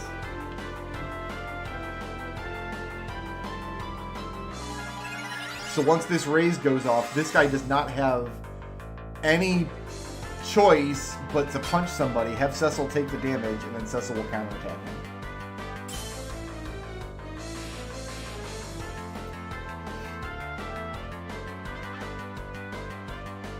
Then I can just have Cecil, or I can have Tella heal Cecil if he gets low on health.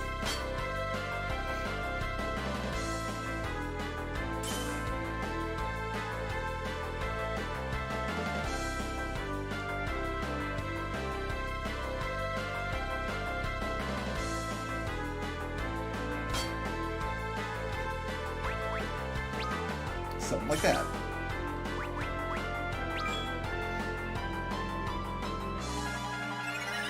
This is how we're going to power level some cover here.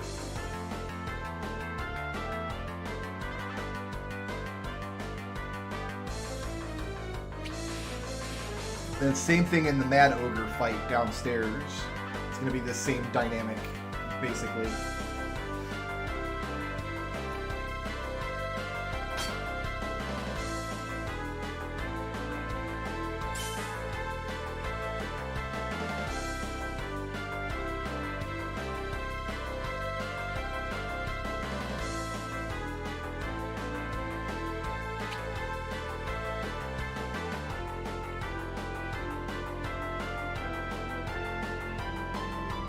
I wonder if it counts if the cover attack misses. Because this guy's having trouble hitting me. What a dingus.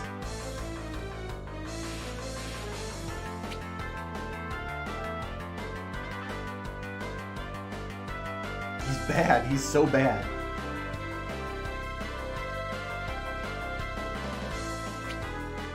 You can't hit me. Alright. We don't need to sit here for hours and hours. We're about to go through the Mad Ogre fight, which is going to be pretty much the same mess.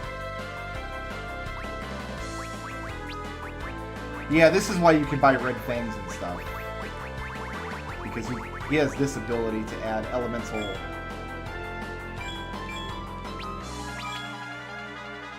upgrades to weapons.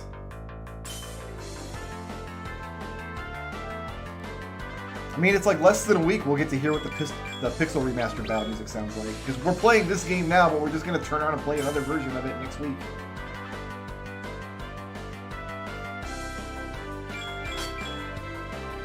And then we're going to play this version a third time, and then we're going to play the PSP version of this. For the almost perfect save.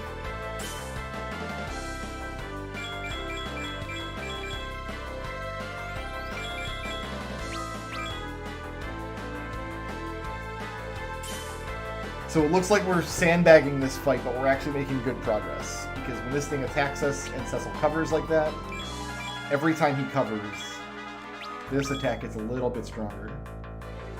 I'm not sure what the formula is. And he might actually have to land the hit, otherwise it might not count. We'll check the number after this fight.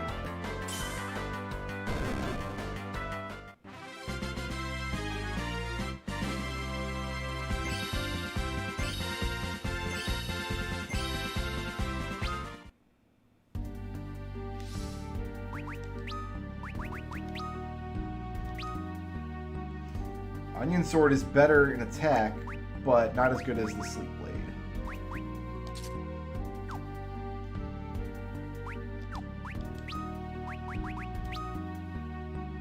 Cover provided 7... Oh yeah, you know what? I'm betting the misses don't count.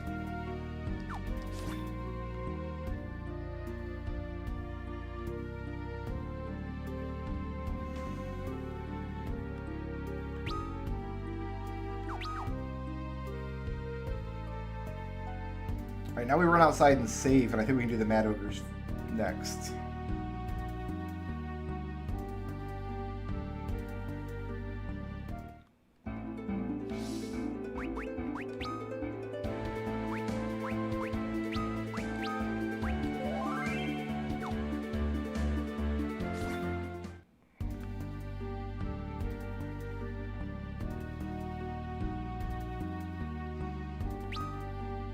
We've also got Final Fantasy IV, the After Years to play.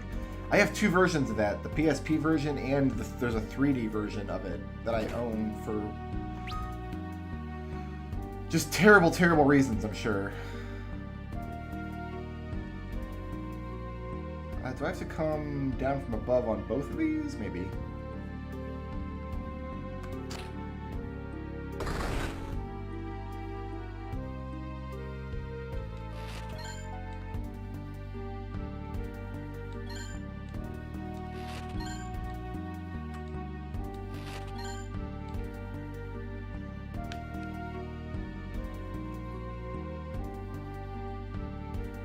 I'm also most looking forward to 6 for the same reason. I haven't played it since I recorded that Let's Play series. That was 37 years ago.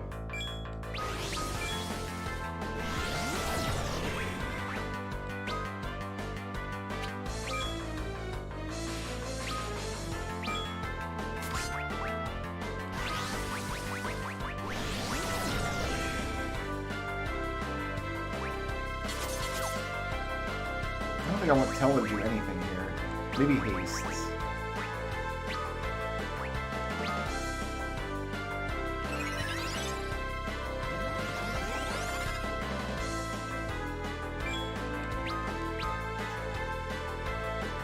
Oh man, the Sleep Blade is in Arach. I like it.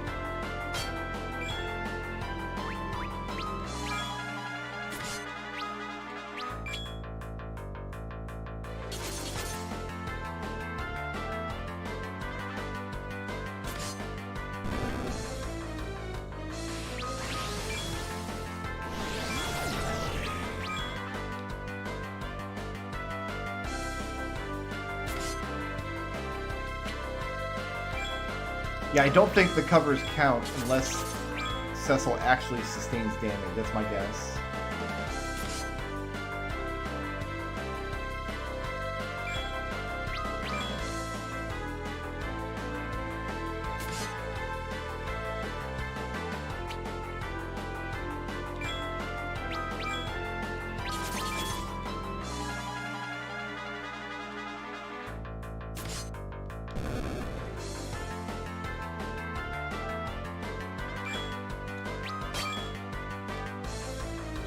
Honestly, I think my next Fiesta run is going to be on hardware.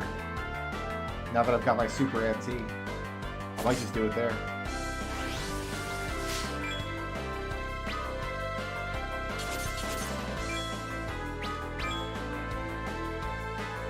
I've confirmed that I can boot up that Ripro cart I've got of Final Fantasy V.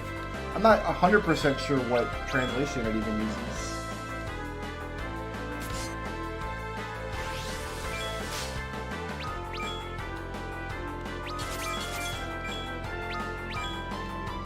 If I had an HDMI out for my GameCube, I'd play Final Fantasy V and 6 on hardware, but I don't. So I can play the Game Boy Advance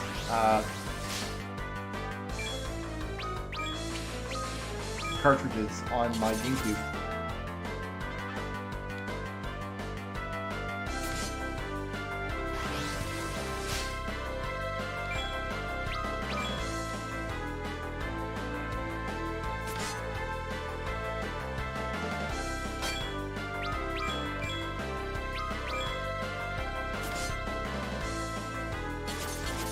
And Dawn of Souls, I guess. Well, no, we're doing the PSP version of Final Fantasy 1 and 2. I do have a way to stream from my actual PSP hardware, but the video quality on it is not terrific.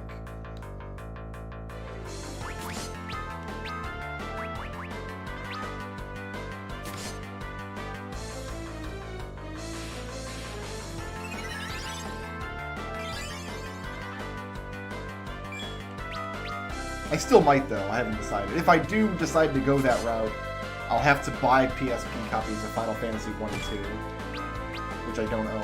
I have 4.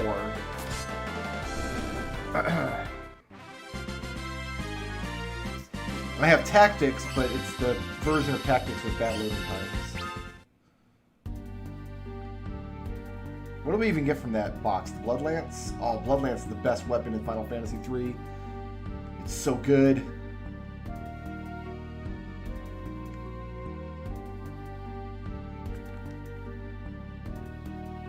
I can't get that from here. Oh, yes, I can.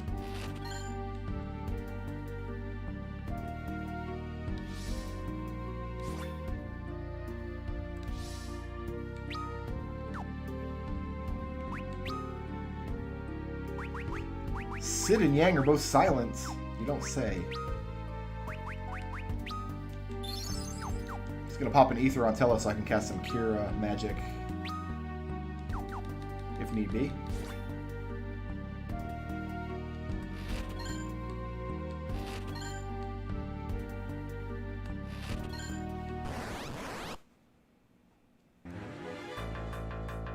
These friggin' guys.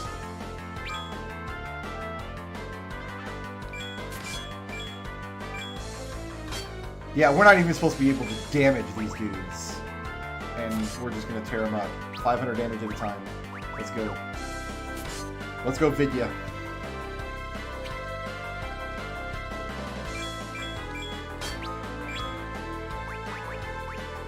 They are doing some damage through my admin armor, though. That's a little alarming, but Tella's got Kira spells in the chamber. I'm fine.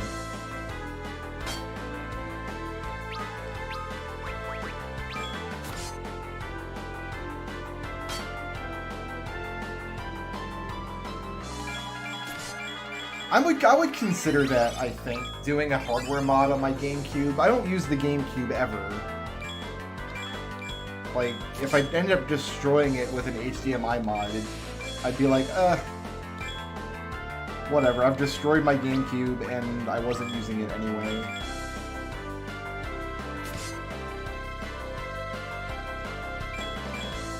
I don't have a soldering kit or anything, though. I don't have any of the hardware. I have to buy some.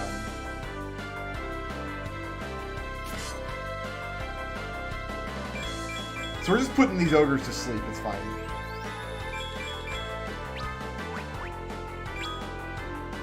I actually don't want them to be asleep, though.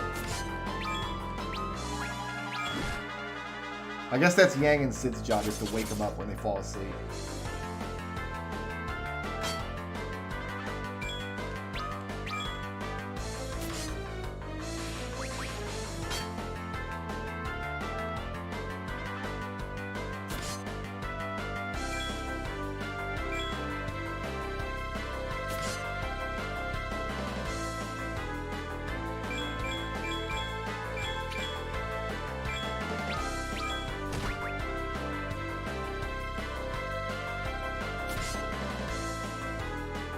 Doing some good work on the counter here. The cover counter, not the counter. Yeah, wake that one up.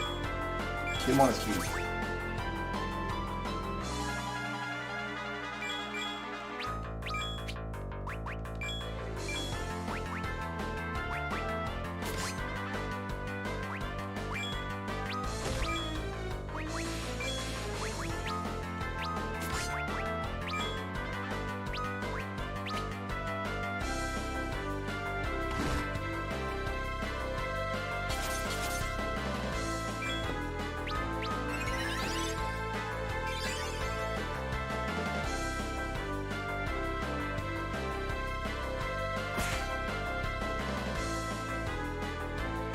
Love falling asleep, that's for sure.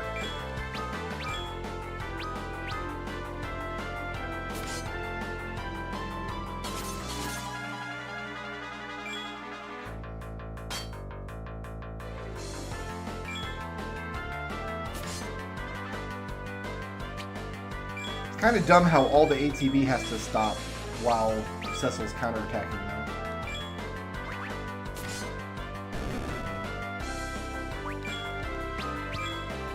Alright, let's mop these guys up.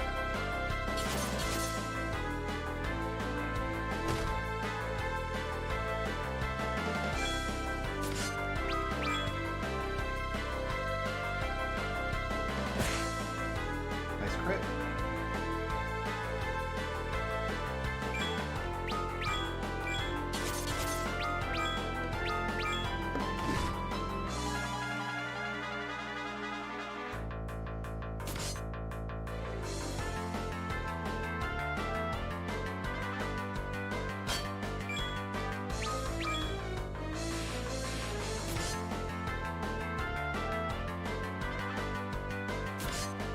kind of feel like Cecil's sword is just going to barely be stronger than the Onion sword as we go forward, as he levels up. Like, the Onion sword is, like, just going to barely be good enough to switch to, and then we'll immediately find another sword that's a little bit better. To the point where he probably needs to be, like, high 70s or 80s before it's worth switching to over Ragnarok.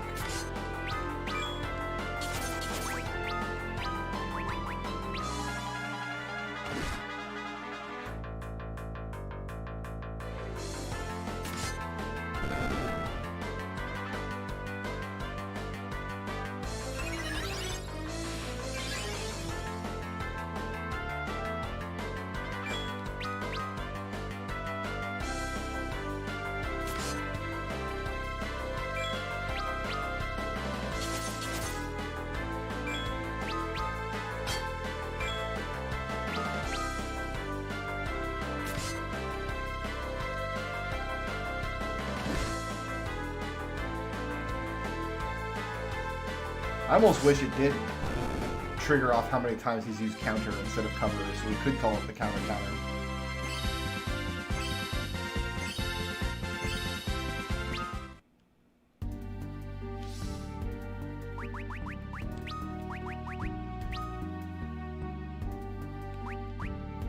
It's still only 73? It's at 71 before this fight, I thought.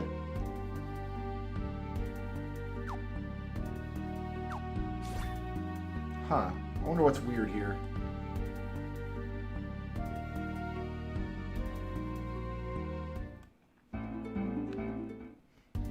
I think there was one box up there we haven't gotten yet. And then we go up the center.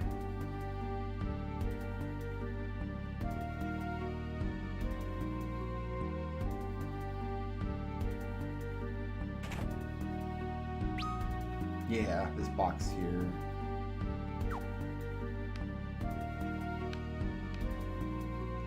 Down by the stairs? One of them's down by the stairs, I thought.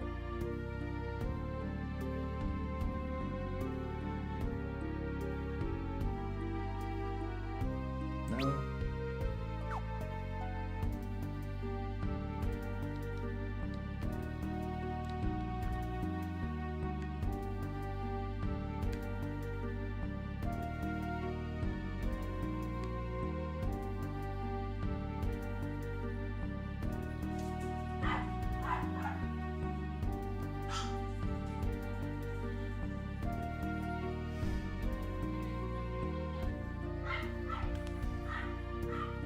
My wife just stepped in the door.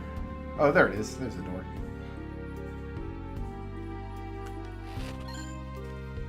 Alright, I need that center room now.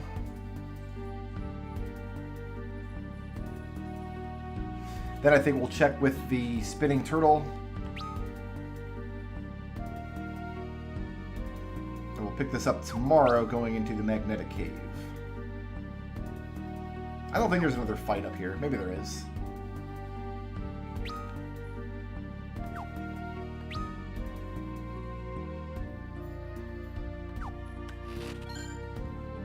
Hi, potion.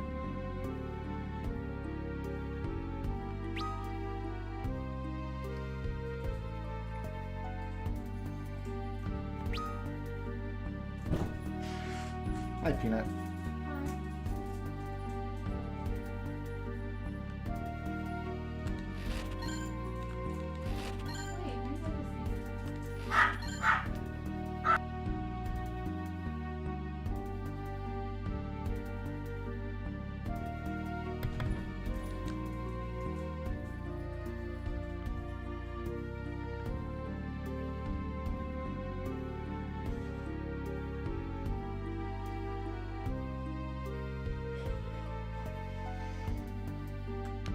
Don't! Every time a game crashes, an angel gets its wings. There are lots of angels right now, flying around on my account. One room before I was going to call it in that game, and it had to crash.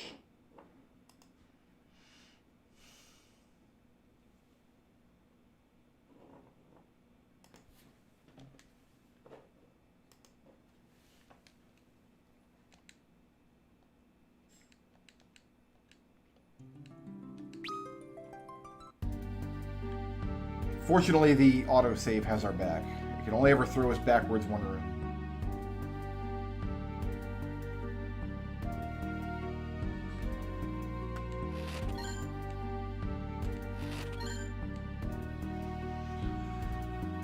We didn't want those items anyway. Okay.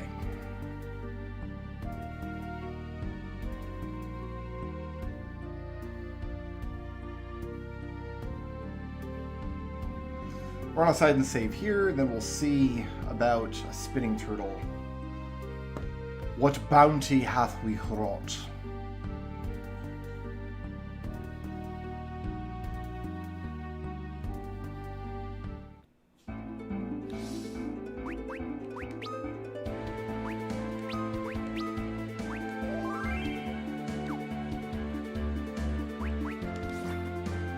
That's enough of this game today.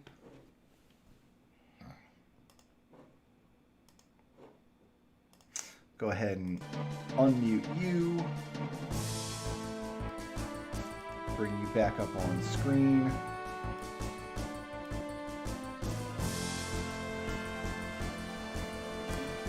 All right, what are we looking at today?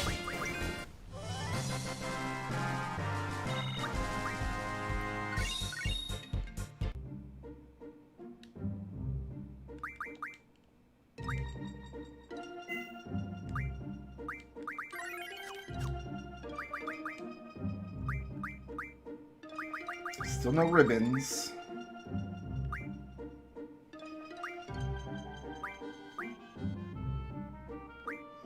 I don't know why I'm looking through all the other stuff. Like, there's absolutely nothing else we need from this except for the ribbons. Didn't get another cook pot or another amulet either. Did I get another... Nope, didn't get anything at all today. Just a total bust. That's it for me, guys. Thanks for hanging out. We'll be back on tomorrow to do pretty much all the same stuff we just did today. Peace out. Sleep well.